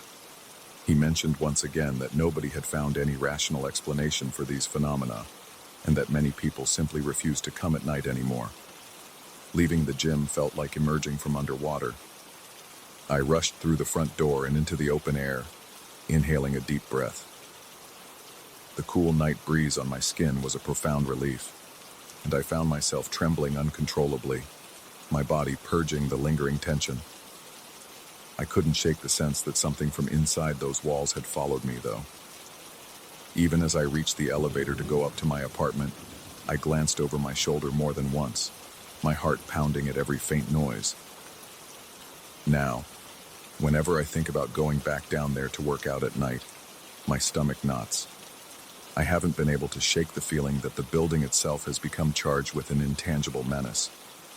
Each time I consider stepping through the main door again, I recall the icy grip on my neck and the reflection in the mirrors that suggested I wasn't alone.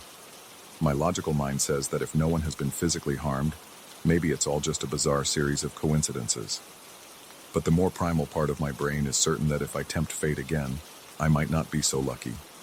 I still exercise there, but now it's never after dark.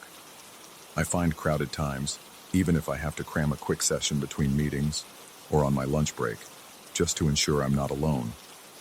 Yet that sense of being watched never truly goes away.